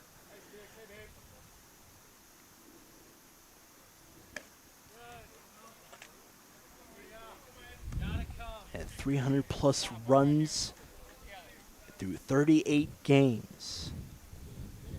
Very good team. Going up against Wrist here. 3-1 the count, and the pitch will allow Melton to move to first. That chat with Boma was very helpful. 3rd time he's been aboard. He scored once, not stranded on, but he was caught stealing in the first as well. Yeah, that's why you have him lead off, because even if the bat isn't there, he has such great plate discipline. 2 walks already, had 1 yesterday as well, so he's a guy who, even if the bat isn't there, plate discipline is, and he can reach base any way he can. A quick smile, probably an amusement, or even not liking to call Berman down on the count. And he'll take the fastball inside of the zone again. The other one towards the opposite side, but still low. And it is an even count for Riss as he throws back to first. A slide in Melton's back.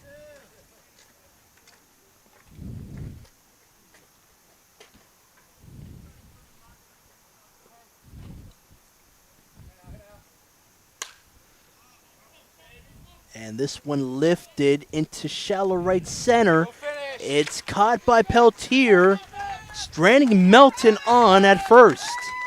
Cropdusters going up to defend and see how they do in the bottom of the 9th. 3 crucial outs remaining and a championship berth awaiting for the Cropdusters if they can get the 3 outs. Echoes of your words crashing into me. Drown me in your lies, and there's no way to breathe. And my walls will keep you down. I am safe without the sound of you around. It's getting colder, and I'm the storm that's taking over.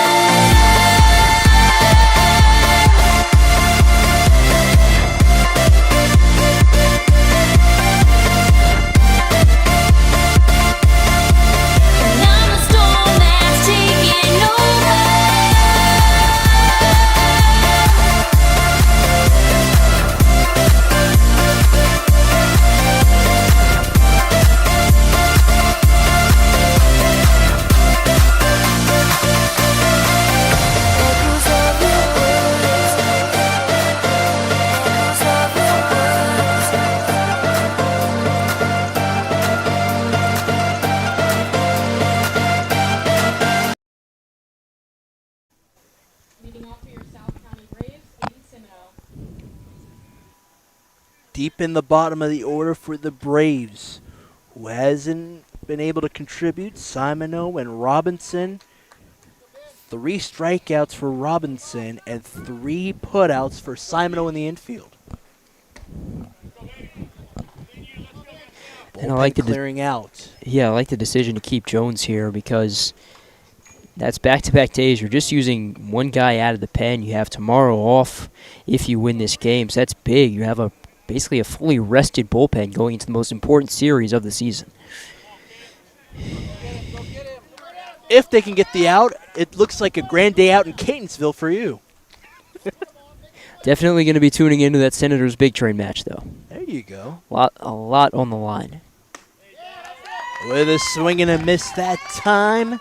2-2 the count. Simoneau, who as I mentioned twice, was put out on a grounder to short and then right near the mound in the second as he fouls it off into the parking lot. No cars are moving. An eager kid should run up there and get a foul ball. Everybody enjoying this action here at South County High School. Braves down by 3 runs still. They were able to get 1 in the previous inning. A stand-up triple fought off at right field for Duncan. Allowed a man to move all the way out there and scored on an Albright single. Punch out at the plate. Simoneau out. 2 crucial outs remaining for the Braves. And a guy who's been struck out 3 times is up. Yeah, and that's not a good look for a guy going against somebody who's struck out the past 3 batters they faced in Jones. He's had his A game. Robinson has not. Someone's got to give. Swing and a miss that time for Robinson. Struck out twice against Nolan Ross, as well as Ben Jones in the 7th. Both pitchers for the Cropdusters have 5 on the day.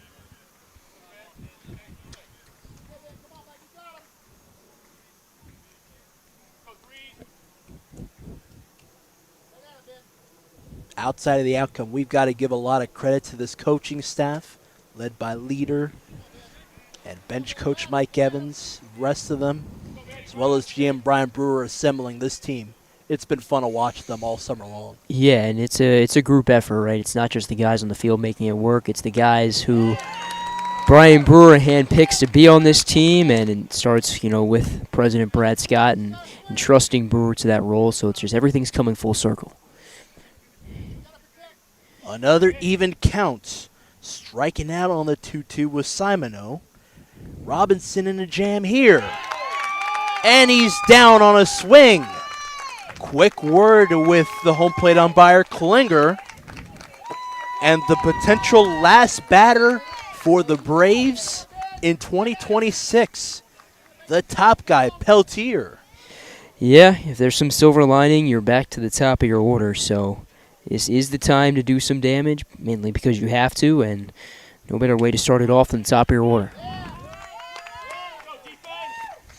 Crowd here has come to life yet again, just like in the top of the 8th. And go figure, through 2 games, that was what's been very helpful for them. Over there and tagging up is Scott. A crucial knock with 2 outs.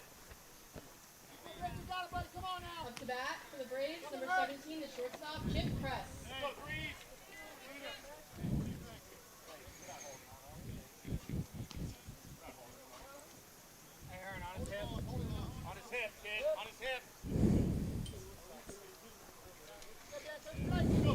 Chip Kress after a knock that came out of nowhere at shallow center. Kress down in the count, similar to Peltier. The 0-1 he swung after was Peltier. He's at first with a hop, and it hit him though too.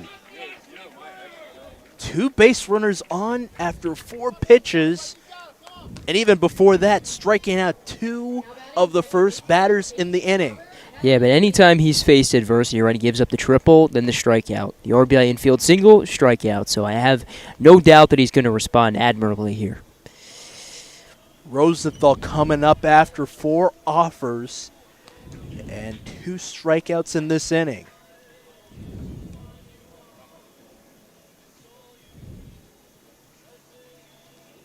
Bullpen cleared up for this reason. If you've got multiple batters on, or base runners on, that is, do you go to your pitching staff and pluck someone out?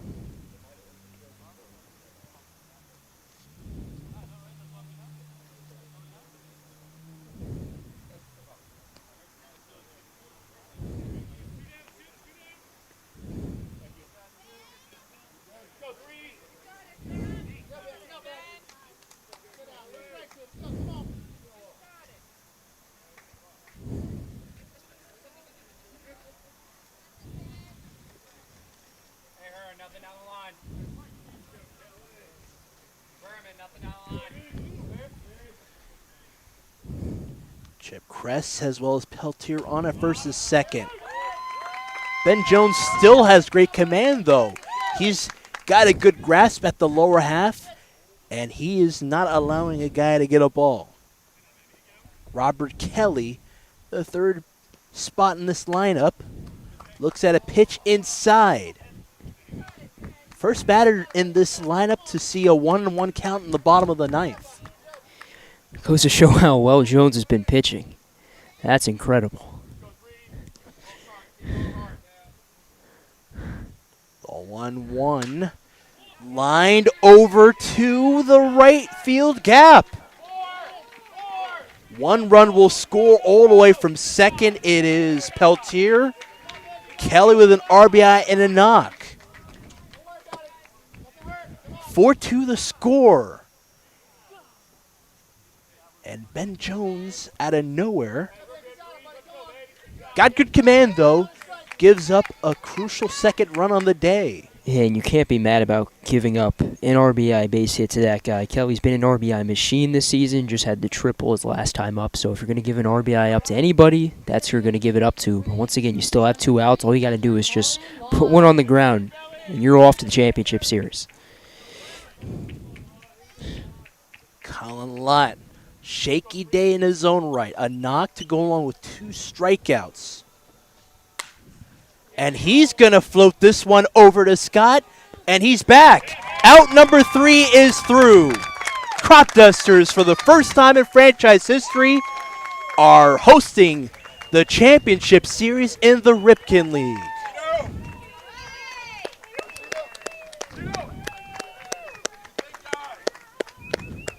Congratulations to the Cropdusters.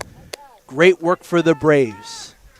An up-and-down campaign, which they were able to climb up in the South standings in the first week. Just faltered after some great games between the Aces and the Senators. They fall to the 2 spot in the South. They gave a late scare to the Cropdusters, but the 1 seed getting the job done, Peyton. Yeah, and the Braves want to start out by giving them their flowers. I mean, they definitely gave us some tough tests here in games 1 and 2 in this series overall, right? They played their hardest, and this is a team, like I mentioned, that was in competition for the top spot in the South Division up until a few days left in the regular season. So this is a team that is tough. They take it, head-to-head with really anybody they go up against. Showed that firsthand against the Cropdusters, but yeah, this is a Cropdusters team that I think is a team of destiny, right? Your 5th anniversary season, you make the championship series for the first time in team history. I think it's all kind of writing itself in the stars, not foreshadowing that we win the whole thing, but definitely a great sight to see and well-deserved. Everybody's going to go home back to Olney with a smile on their face. Brad's got a huge smile on his face, too. Look at him. Miss Donna, too. Their son made a great effort out there at center field. So, Cropdusters will wait until Tuesday to host the winner of the Big Train and Senators game tomorrow. We'll step aside and Hope you all have a good night. For Peyton Youse once more, Ali Ali here. They take care of business in Game 2 of the semifinals. Cropdusters take it 4-2 and head to the championship series.